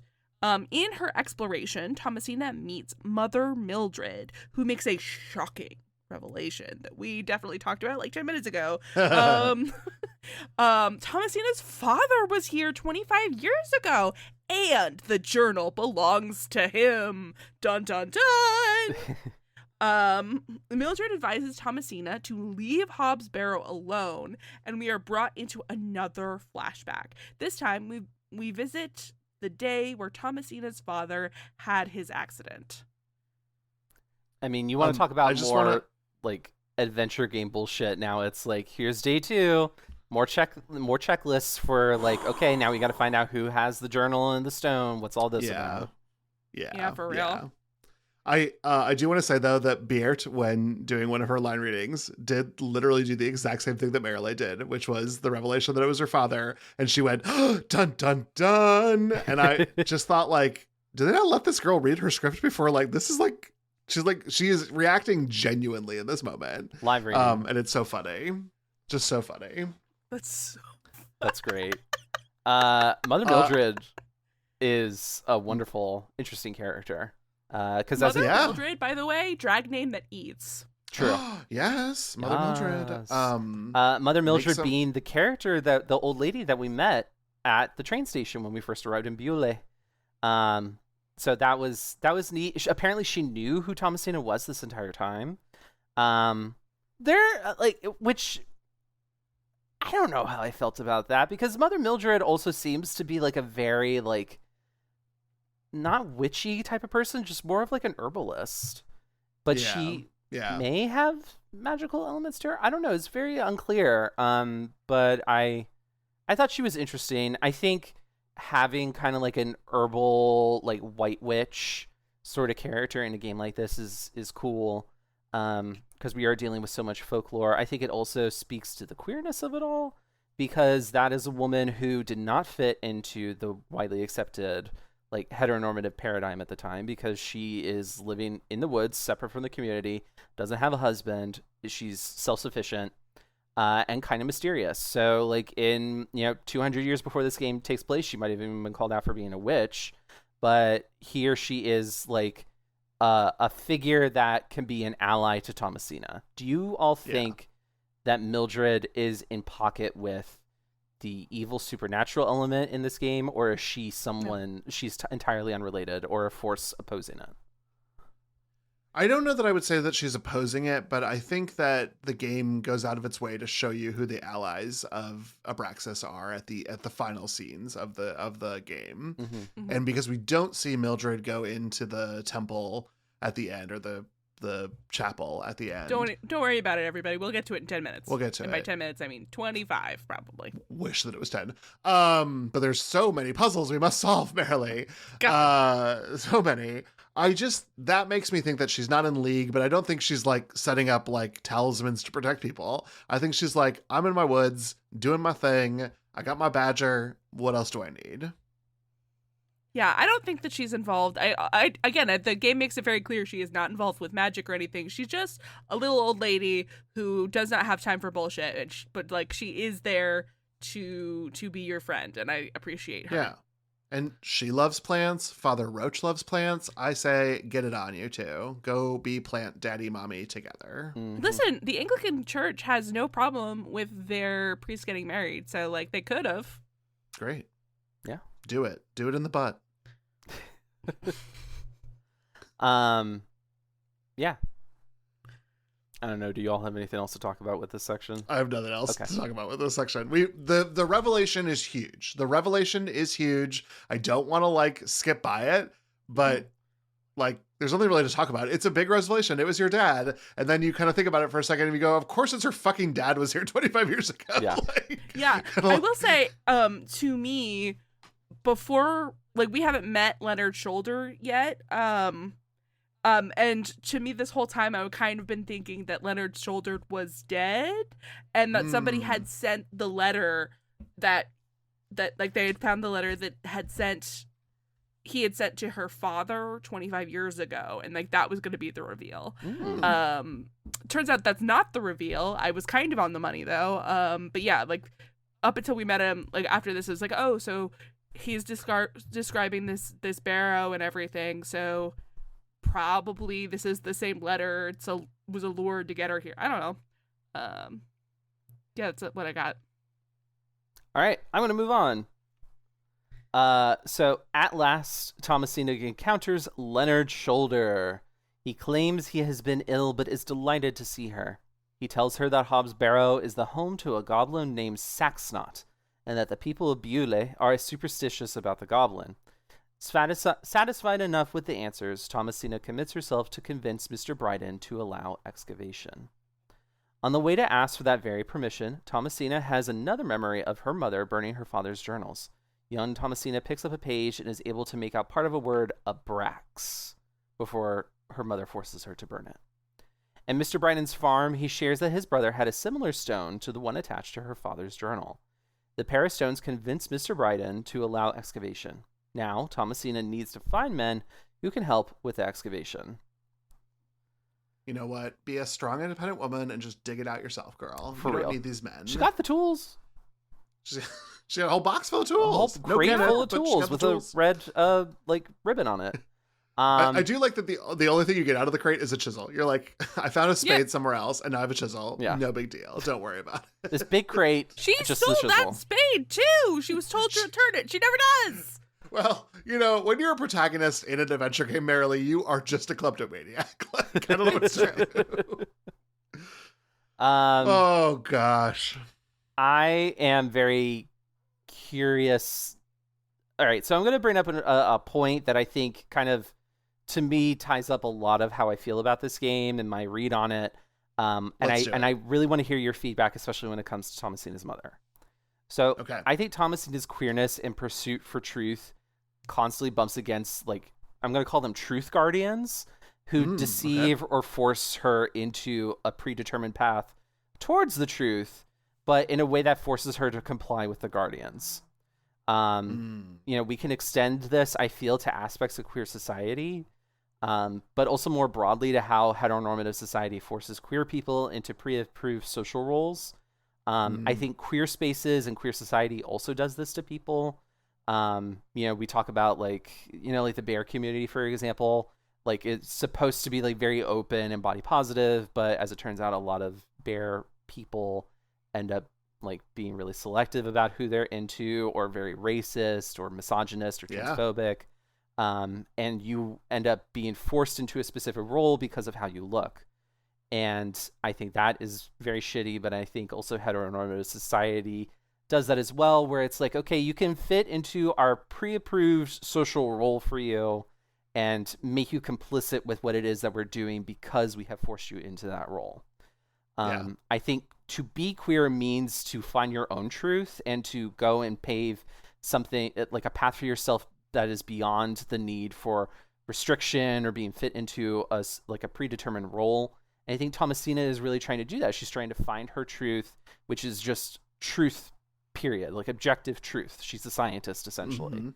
But it's very Fox Mulder of her. It is very Fox Mulder of her. I think that's a wonderful way to like compare. Like, I think that's excellent. But as she is trapped in this folk horror story, and as we have seen with other folk horror protagonists, even in your search of the truth, you end up becoming complicit with the people who want to use you for their own gains. This could be in also pursuit of their truth, but their truth is something that is going to be negative towards other people, or violent, or what have you, or controlling. Whereas Thomasina wants something that is purely for the sake of knowledge, at least purportedly. Yeah. We later learn like a lot of this is motivated from her father, and then her motivations change like in the third act to something that's a little bit more supernatural. But I think it's possible to examine this game and this genre with that idea that like protagonists will come in, many of the times they're searching for the truth. Truth guardians kind of get in the way and try and trick you or trap you or sacrifice you to achieve their own truth, which is like their goals. Yeah, I mean, I think that this just got there's so much Greek tragedy that is baked into this story that is frankly just Oedipal. Like I actually believe that Thomasina's mother is taking actions to protect her daughter that ultimately propel her daughter towards her fate. In an extremely Oedipus Rex paint by numbers situation, that any effort to avoid your fate pushes you even further towards it. And that is in and of itself tragedy, because you should be able to get off the train tracks whenever you want. And if Thomasina's mother had been honest, and here in this like flashback, Thomasina is like, you didn't tell me about father's injury. And now let me go into my rage state and get an extra turn for every move, or whatever Karlach's thing was. Like, I truly and honestly believe that like Thomasina is pissed at her mother about this and blames her mother for all this, but her mother's choices were either let you pursue the truth about what happened to your father, which I don't even understand, or I try to stop you from being interested in archaeology, which hopefully makes you not go and investigate this and suffer the same fate. And yet stopping her just made her more curious to dig up the artifacts of the past. And like, I think that it's now that I've explored folk horror a little bit, I do think like the intersection of a folk horror story and a Greek tragedy is such a like bad times ahead, which is like act 3 of the story. Yeah, that's a really great point. I thank you for that. You're both so smart. I was actually kind of curious about the mother here too, because like I was kind of wondering, like, is this also part of Abraxas's plan? Like how deep does this go? Because in the very final letter, or like the very final instance of the letter being written by Thomasina at the end of the game, there is some like accusations that Thomasina lays towards her mother. And we'll talk about that at the end, but I think it's looking back on this particular scene with that in mind, it kind of changes my perspective a little bit on the flashback. And so, very interesting, very curious stuff going on in this game. Yeah.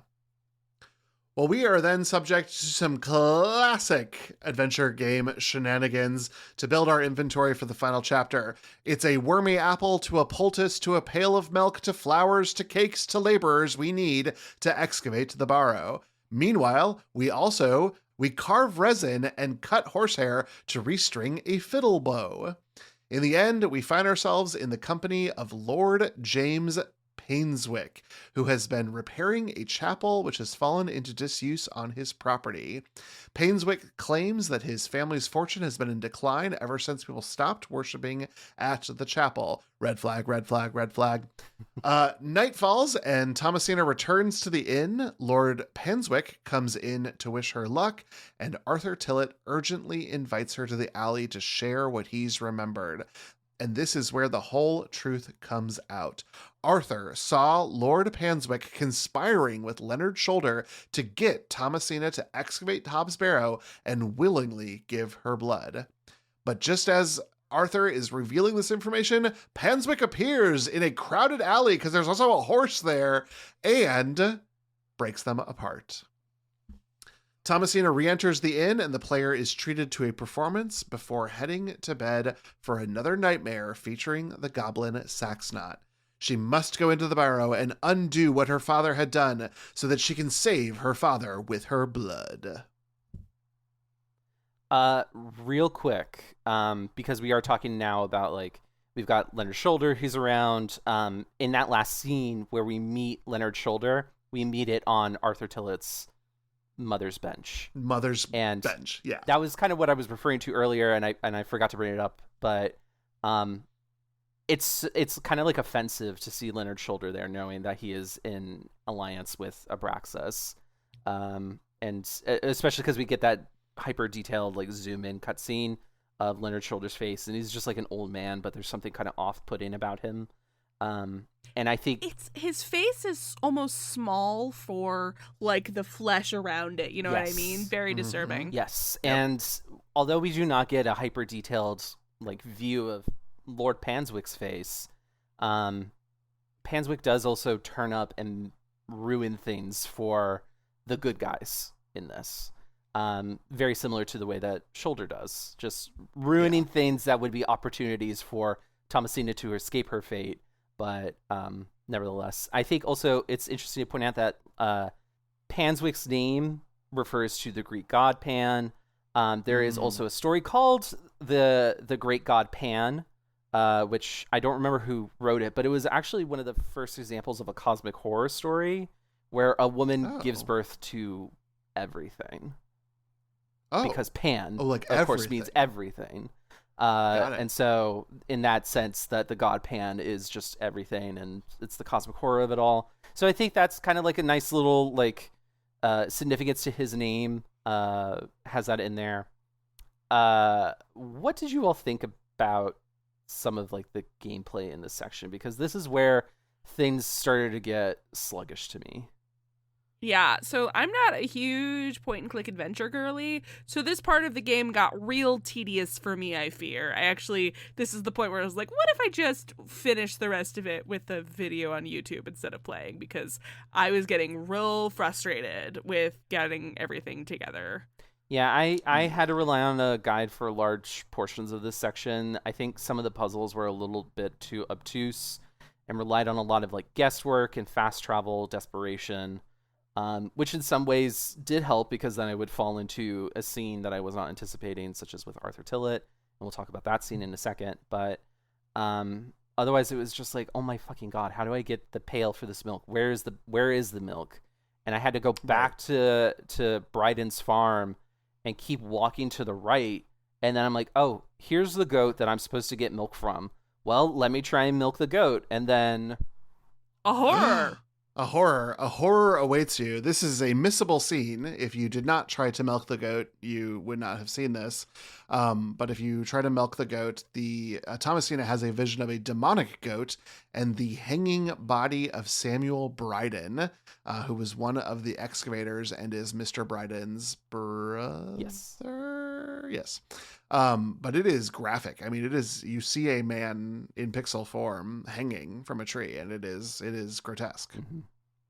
Yeah. A lot of like I'm sorry, Marilee, you go ahead. No, you go. A lot. It feels like in this sequence is where a lot of like the jump scares are starting to get turned up, or the horror of it all is starting to get turned up. So I mentioned earlier that Kenneth would have fit into a scene right around here where Thomasina is going to like try and get a milk for a pail of water for blah blah blah. In order to get some flowers, she's got to convince the husband of the original milk carrier to marry the fiance of the original milk seeker. The milkman is the fiance, and that you finally find out where he is, and that is when you can discover the scene. Yeah, he is tied up on a road that previously, if you tried to go on, Thomasina would say, I'm not walking out there, and then turns back around. Kind of also pissed me off a little bit. That you walk forward, and then it's like, surprise, the milkman has been tied up to a sign, like a signpost, and is covered in vines of brilliantly pinkish purple flowers, which are the same color as the light that is associated with Abraxas. He is tied up. There's flowers in his mouth. He's got very like wide, terrified eyes, and it takes a little bit. You have to cut him down, and then he's obviously looks like shit, and people comment on him looking like shit. But he doesn't remember what happened. But you go with him to the house where the original milk seeker woman was. And they get together. There's kind of like a funny scene with that milk seeker cusses out her boss, grabs the flowers that Thomasina needs, and then they leave. And it's like, I feel like you didn't need to introduce a brand new person for this. I think it would have been a lot more alarming if it had been either Kenneth, and this is actually where Kenneth was the whole time, or it should have been maybe like Father Roach, because Father Roach also just kind of disappears at one point around here. Mm-hmm. But no, it ends up being like this random guy whose name I don't even remember. I think that was one of like the moments in the game where I'm just like, okay, story could have used another couple passovers in some elements, but I think that's only one aspect of the horror, because now we have that vision. We see this guy getting tied up midsummer style with the flowers. Like there's more and more things that are cropping up, and even Thomasina is beginning to wonder herself, like, am I dreaming?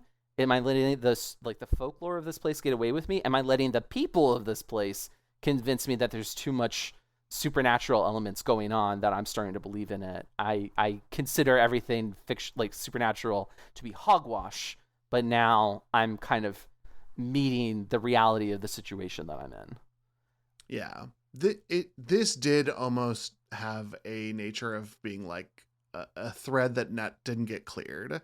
I think the visual of the man tied up with the branches all around and the flowers and his horrified expression, it all worked really well on a like aesthetic level, but I didn't care who he was, and then he was like instantly gone. So like, why did the townspeople do this to him? Did his milk taste bad? Like, what's the deal? I think that was done by Lord Painswick. I think that was part, like, the thing that he and Arthur Shoulder are talking about, like, making things difficult, so, like, she has to invest her time, effort, and energy, so she will get more invested in, the Barrow and, like, excavating and stuff, and, like, even, like, at the end of, like, that whole section, she has to get some cakes for... Like, the reason why she's getting the flowers is because she needs to get these very specific flowers to this old lady because she wants to put those flowers on her husband's grave. And when she does that, she's able to get these fancy cakes that this lady makes that she can't just buy because she doesn't have any money because Kenneth disappeared because they killed Kenneth. You bastards! Yeah. Oh no. It's just too much. It's so much bullshit that you have to get through in terms of gameplay. So much. And now I'm more pissed at Panswick and Leonard Shoulder because they were like, oh yeah, we gotta make her go through all of this stuff so she'll buy into wanting to cut herself and bring back Abraxas. Like, that was a terrible northern accent. That was great. But yeah, like, that pisses me off because now it's like, oh, the whole reason I have to go through this whole rigmarole is it's all part of your plan. And Panswick even puts her through so much bullshit with that cake because he's just like, I just wanted to see you do it. I just like seeing you be determined. Fucking dick. Oh, well, like, please tell me that all of you were like, fuck you to Lord Panswick every time he tried to flirt with you, right?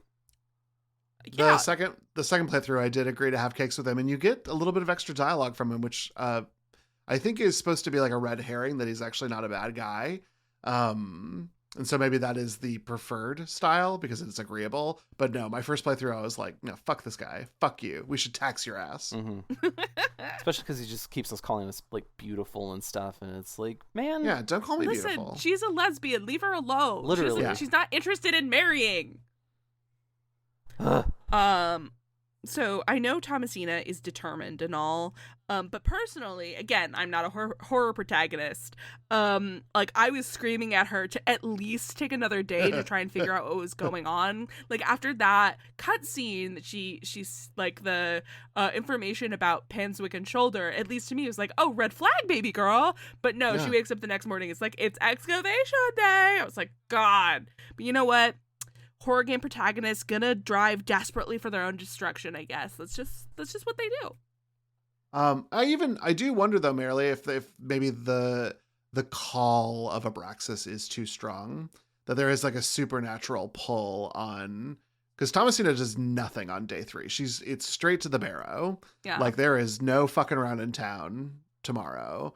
And so I do wonder if there's maybe a magnetism that further pulls our girl away from logical thought. Because even Tyler said the word hogwash, and boy, she says hogwash a lot. But despite saying it, she seems to have become a bit of a believer in some of these things as we move further and further into the bizarre. I think it's that... Have either of you guys seen the movie Skeleton Key? Yes. Very long time ago. Possibly? Yeah. Maybe. It's another adaptation, basically, of A Turn of the Screw, but set in Louisiana with voodoo and stuff.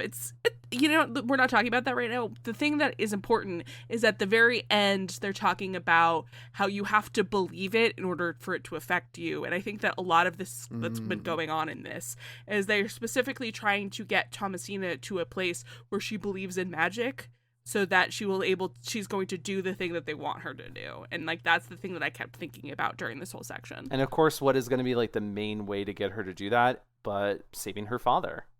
Like, her father, we've kind of touched on this a little bit, that her father is ill. Her father is basically suffering from locked-in syndrome, where he cannot move, he cannot speak, but he is fully conscious of everything going on.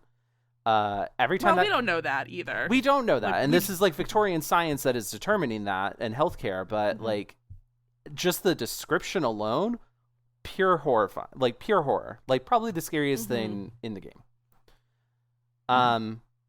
Motivating her to like by giving her this motivation that like you can save your father from this fate. If we look back at like this Oedipal Freudian complex that she is going through, of course that's going to be the easiest way to motivate her. Of course, having some sort of magical solution to the problem is going to motivate her, because her whole reason to exist essentially is to follow in her father's footsteps. And I do think it's worth pointing out that the night that she and Arthur Tillett get drunk with, Stanley standing right there, she says very specifically, I would do anything in order to have my father back. And then that night, what does the goblin offer her but her father back? So never say that. Never say, like, I would do anything, because then... Yeah. I would sell my soul. Oh, would you? Yeah. Yeah. Yeah. So anyway, the next morning, that third day, when Thomasina leaves the inn, and Father Roach and Cyril beg her to leave, just to go. Undetermined, Thomasina goes to retrieve Leonard's shoulder, but only finds a third peculiar stone. This must mean that Mr. Shoulder was the third man on that first excavation. Dun dun dun! Last big reveal. Yep. Well, not last. Before the Barrow. Yeah. Yeah, so Thomasina heads to the Barrow, and the excavation begins. They make their way through, and Thomasina enters Hob's Barrow. Yeah, these stones are based on Abraxas stones. These are sort of identifiers, sometimes used as like a medal, and they were present in all sorts of Mesopotamian societies. So we got ancient Greek versions of this, Hebrew versions of this, Egyptian versions of this. Sort of was like, I think like a tin type, but not necessarily of you, would be my best way of describing them. But they became like very in vogue to get, and because they were just carved out of simple stone, they were pretty easy for people who weren't slaves to get. That's so interesting. I had no idea. That was completely unfamiliar to me. So is that where they get the name for Abraxas Rex comes from these stones? They didn't say that, and it's actually not from the commentary. I just recognized these because we were just in Greece. So we looked at a lot of these motherfuckers. So no, I maybe it wasn't on the commentary. So this was not something from Aitcheson. Okay. We're at the point now where we recognize that Arthur Tillett is an ally. Previously, we saw him like in Herne Woods, and he seemed almost spellbound. Maybe he's under the influence of Abraxas in this moment. But he does, as we pointed out, reveal like, oh no, actually Leonard Shoulder and Panswick are working together. Yeah.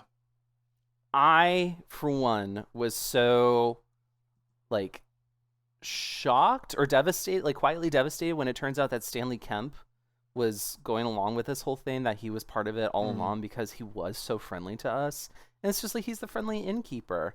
And like the fact that it wasn't Tillett, as one would expect if this were played straight, that would not have been surprising. But Stanley, who is kind of like the wall that we bounce ideas off of, comes out to warn off Father Roach and Cyril.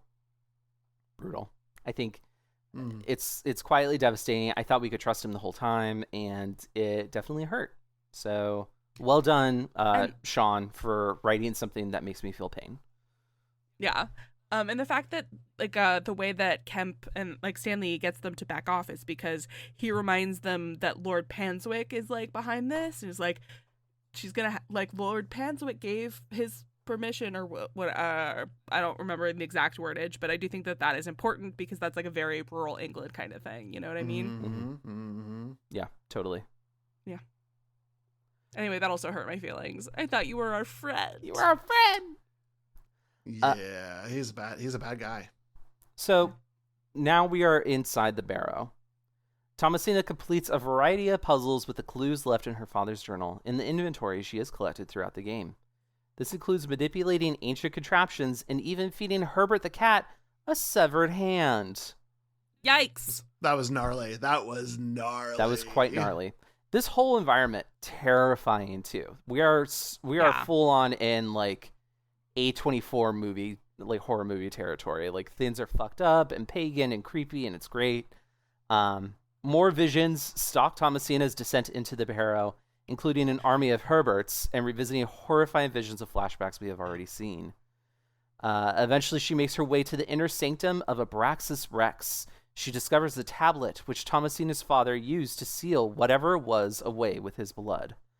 Believing it will free her father from his illness, Thomasina cuts herself and bleeds upon the ground. A horrible growl sounds, and Thomasina flees Hob's Barrow.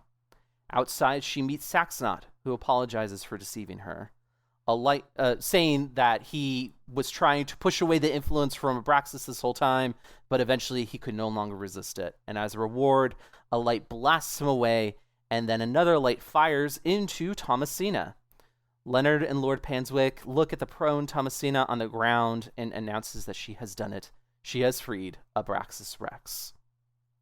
This was like... There is a term that uses the pejorative phrase crazy in gaming called disc 3 crazy, when things just go left in an extremely unexpected way. And that was this for me. I was ready to get into some supernatural stuff. I was not ready for the depths that we went to here. And that it was incredibly wild. Very good job. Like all the flowers for Shaun, especially those like pink and purple ones that are the evil flowers. No, not the He's evil the one flowers. who created them. I'm giving him his flowers in return in celebration. Oh or maybe I'll get him I'll get him like the really big tall red ones that don't have a scent that we had to trade for a milk and blah blah blah. I was so like the imagery in this whole sequence is so good. Like it's extremely like pagan creepy, and but it also is like excellent foreshadowing. Like some of the art design in here actually gives away what you were supposed to do with the puzzles, and I thought that was clever. And the way the puzzles resolve, there's always some sort of very satisfying conclusion to the puzzle that I thought was great. Like the goat head splits to reveal a fragment of something, or the goat that has manifested there with 3 eyes suddenly disappears in a cloud of smoke, etc. Really cool stuff. Poor Thomasina, though. One of the visions that she has is imagining that she has gone back to Tyser's house, her mother in the corner of the room crying her eyes out, but meanwhile her father is speaking again. And he's like, I can't wait to talk to you about everything, but I'm so hot under these sheets. Could you please pull them back? And then revealing that he is just a head connected to a bunch of nerve endings and flies and maybe some vines in there as well. And he fucking says to her, like, oh, I'm so glad you're almost through. I've missed you so much. I can't wait to talk to you after all of this is over. And it's like, dude, has his spirit like been down here the whole time? And that's why he's been like comatose? Like it freaked me the fuck out. And just, it's so good. Everything about this is excellent. It was very spooky. I did not like that bit. I want to hear y'all's more opinions before I go into some talk about Abraxas, because I want to talk about Abraxas. Sure. First, I'll just do some game stuff. We need to make the Barrow dark because it is underground. And so we do that by, using the lantern from before, but you're out of paraffin at some point in time. She like feels her way forward, and then you get this sort of pink purple light that effuses the entire inside of the Barrow, and it does a really good job of creating an environment that the player can see and interact with, but it is ethereal enough to make you believe that yes, this could all be supernaturally down here, and I really like that. I think the other half of that is that Thomasina's character sprite gets her final set of animations, which is a slightly different walk cycle and a different idle animation showing her anxiety in this space. And it's those subtle little changes to animations that help the player understand that like the scene is a little bit different. Some cool music cues down here as well that I just wanted to call out. That's just really well designed final sequence. Mm-hmm. Gameplay, I said this earlier, like right out of the fucking mist. Like you've got a book that tells you how to solve these puzzles that you have to keep referencing back to. You kind of need to know Greek at one point in time, which is a little annoying. Luckily I married a fraternity man, so I'm set. me and Elle Woods, we're done. Oh God. Beta Kappa A. I was really glad that I had stopped playing by this point because I was like there's a lot of stuff going on. I was like, I don't have to solve this, thank God. Specifically the Greek letter part, I was just like, let's look at the guide for those. Yeah. It's fine. You do at one point in time interact with this bust, which I interpreted as like the goblin Saxnot, but it might be just a different demon bust, who knows. But it is literally based on this thing called Dorset Ooser, which is a mask that was worn during one of these folk festivals that existed and has been missing for years. If you would like to not sleep tonight, you should read the Wikipedia on the Dorset Ooser, because even this story of like a real life thing was literally terrifying. It's exactly like in the game. It's horrible. Yes. Yeah. It's horrible. And apparently the person who last wore it, they never heard from him, and then nobody found the mask. And it's got a little bit of like a weird, in and of itself is folk horror. So even just an asset that they used to make a puzzle is scary. Man, just don't go to rural England. Like, listen, yeah. And they voted for Brexit. So like there's two reasons not to. Mm-hmm. Yeah. I think that truly the answer to most folk horror problems is to mind your own business. Mind your own business. You'll be fine. Yeah. You need to go home. Don't be judgmental. Go back to London. Yeah. You don't need to be here. Some old man tells you, get out of here. You should go. I'm gone. So talk to us about Abraxas then. I must. Yeah, let's talk. I was okay. So I'm like reading through my notes, and I'm like writing stuff down, and then I just think to myself, like, is Abraxas queer? Okay, so hear me out. Okay, go for it. Are you going to do the pro on this argument, or are you just asking more questions? I'm just asking questions. Okay. I because it feels like Abraxas makes life better for people, but not everybody, which to me seems like kind of shitty, which would make him an enemy. But I think he's also throwing off the status quo.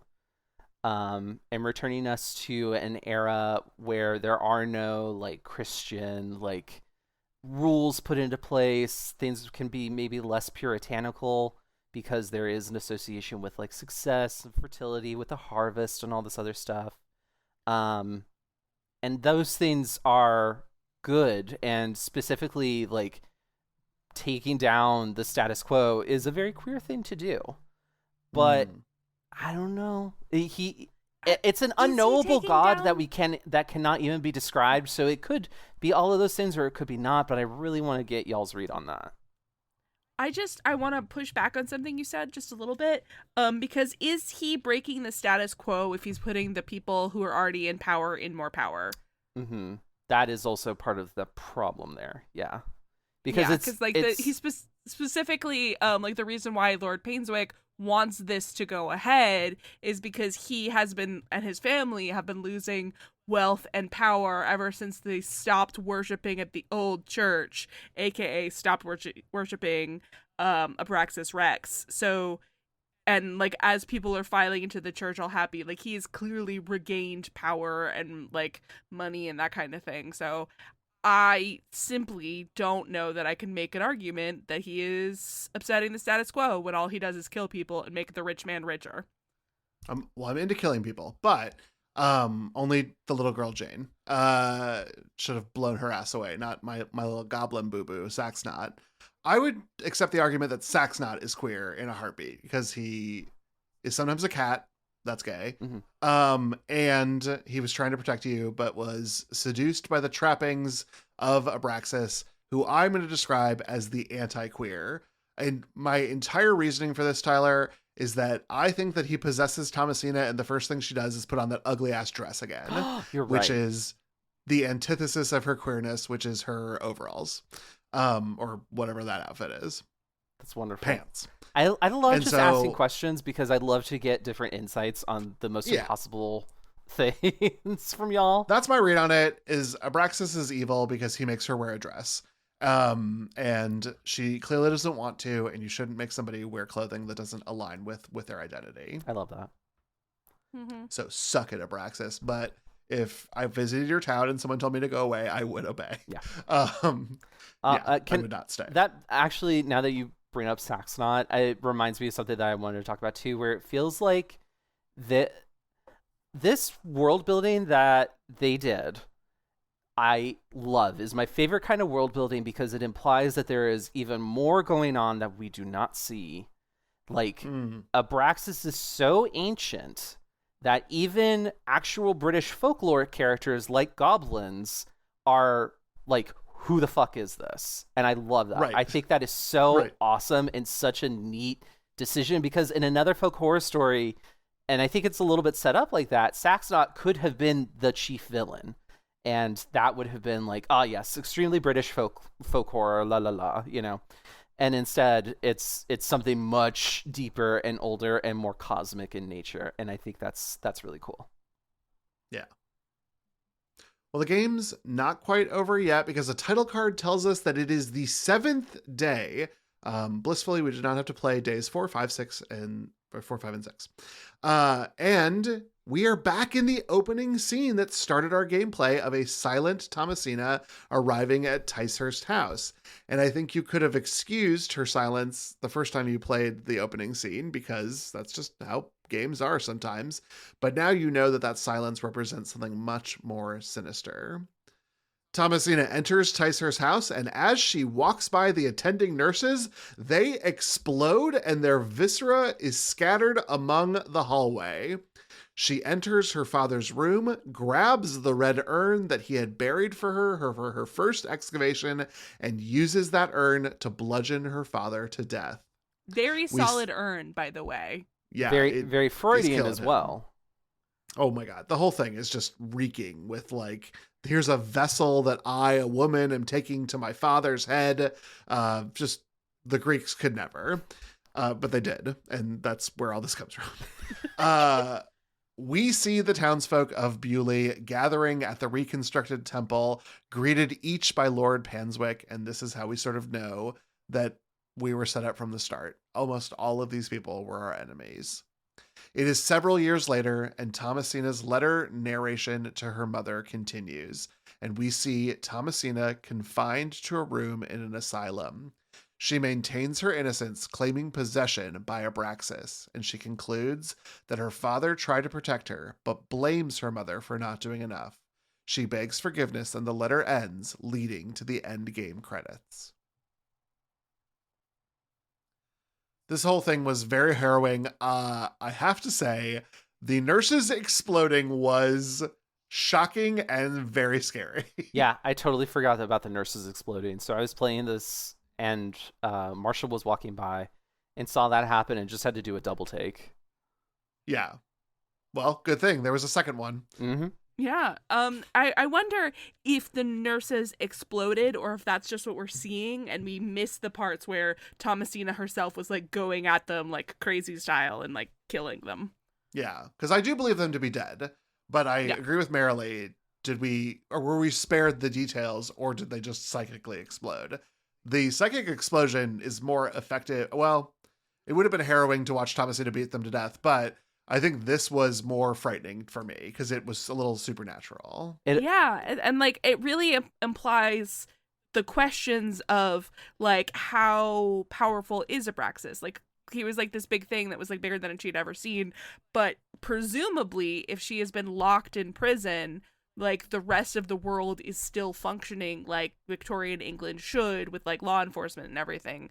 So like what's the deal with the cosmic horror? We don't know. Yeah, well, we'll see, because that very last shot that we have is the light outside Thomasina's window turning that pink and purple Abraxas glow. So maybe this is like, at last Abraxas has returned and God is dead, to take over the world. Well, I love that. I love God being dead, but I don't know that Abraxas is my preference to take over. No, I would prefer not the cosmic horror. Yeah, just nothing. I'd like a Nietzschean future if I could. Thank you. Yeah. Really good stuff though. I was she saying that her father tried to protect her, or was she saying that her father was in on it? Because I was a little confused. I think that her father tried to protect her, because he was very specifically talking about how fairies weren't real and that was all hogwash, and if he did believe in magic, the Mother Mildred stuff was implying. He was asking for binding spells and stuff. He clearly did believe in all of those things, but didn't want her to believe because, as I said previously, if you believe it, it can affect you. So he didn't want that for his daughter, and was maybe going to let her in on the truth later. But yeah, who knows? I don't know that. I'm not sure what his motivators are. I think what's important is that Thomasina believes that her father was trying to protect her, and her mother didn't do enough. And those are her last words to her mother before being forgive me. Yeah. What have I done? Yeah. It's terrifying because it is also kind of you just wrote to your mom that she's a bitch that didn't do enough. And then also you're please forgive me. And her mom doesn't come and visit her. The only person who comes and visits her in this asylum is who? Arthur Tillett. Arthur Tillett, hero of the people. Yeah. And he and his wife moved out, so clearly the horror of Abraxas hasn't followed them thus far. So what's the deal? Yeah. I love that they escaped. This whole but it's a sad ending. I mean, this is not a happy ending of a situation here. Definitely. Because it's even definitely not. Thomasina didn't do it because she wasn't an asshole. She wasn't just oh, your beliefs are so phony. I mean, there's a little bit of that, but I don't know. She just doesn't strike me in the same way that the Midsummer characters did, where it's okay, right. He deserved to get they sort of deserved it. Yeah, he deserved to get his flesh ripped off. Yeah. But as one does. But at this, she just didn't. She was a little obnoxious, but not to the point where it's well, you gotta kill your dad. Yeah. And that's why I think in a lot of ways this was a folk horror, 100%. I think this fit the theme of the month. But I think that the skeleton under the flesh of the folk horror was all Oedipus. It was all about dad. And I think that is, as I said before, putting those two stories together is very, very interesting. And I really liked that whole part of it. Me too. Good stuff. Well, before we wrap up, let's revisit some of the questions that brought us here together. Do we all still feel like this was horror? And can I cite the army of Herberts as a denizen to uphold the classification of this being horror? Yes. I mean, a cat creature kind of eats a human hand. If that's not horror, I don't know what is. I just feel like this scene of the millions of Herberts, even though it just happens in our head, strays could never. Those cats were cuddly and delightful, and the one was angry.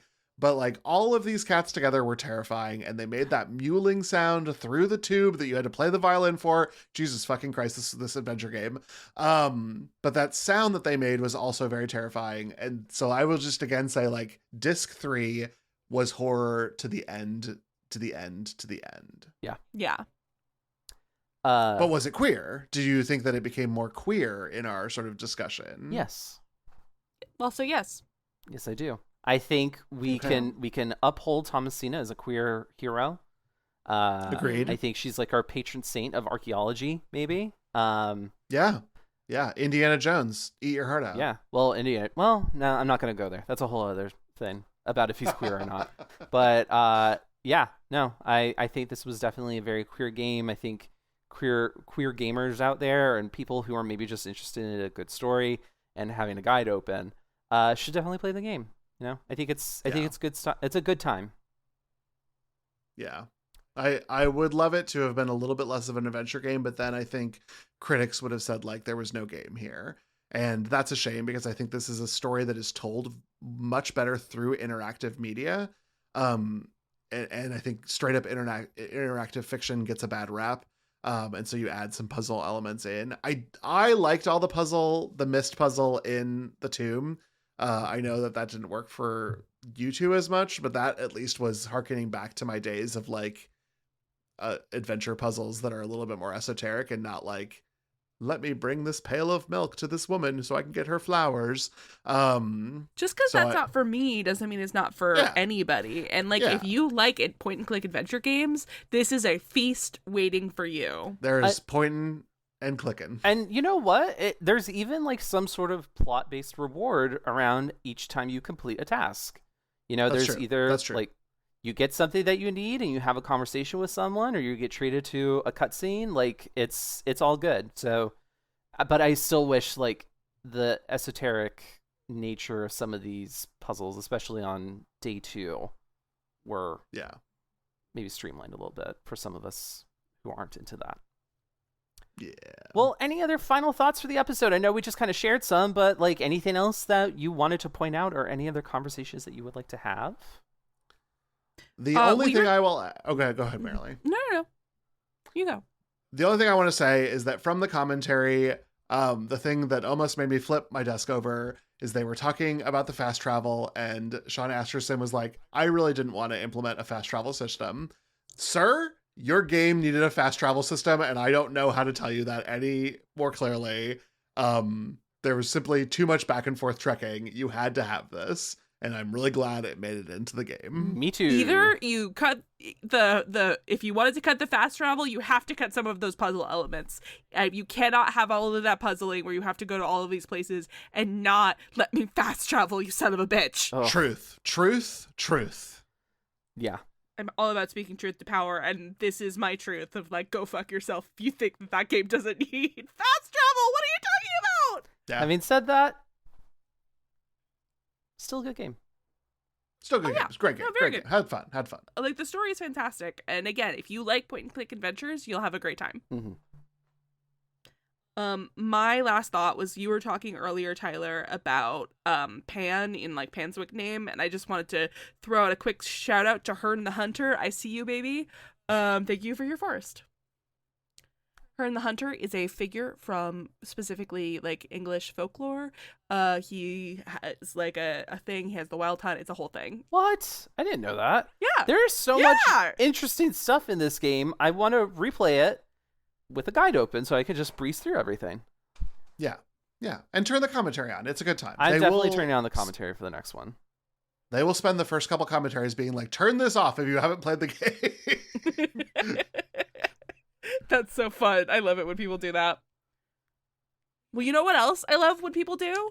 I love it when people listen to our episodes. Thank you so much for doing that. Please remember to rate, review, and subscribe wherever you get your podcasts. If you need to trade a doll for a lockpick, for a chisel, for a lantern, you can negotiate with us on Instagram and Blue Sky at Fear Coded Pod. Of course, this podcast is a proud part of the Glitterjaw Queer Podcast Collective. If you'd like to listen to more queer media podcasts, check out the full roster of shows at glitterjaw.com. And join us next week when we continue our Queer as Folk Horror Month by celebrating the phallus and denying climate change in the 1973 film The Wicker Man. But for now, we will simply say goodbye. Bye.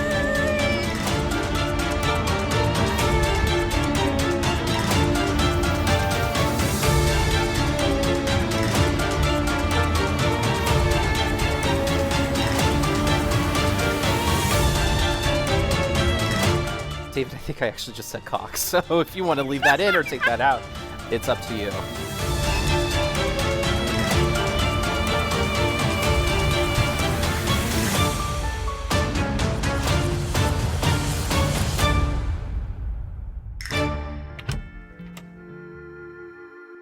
Good morning. How's your head, Miss Bateman? I haven't had any complaints yet.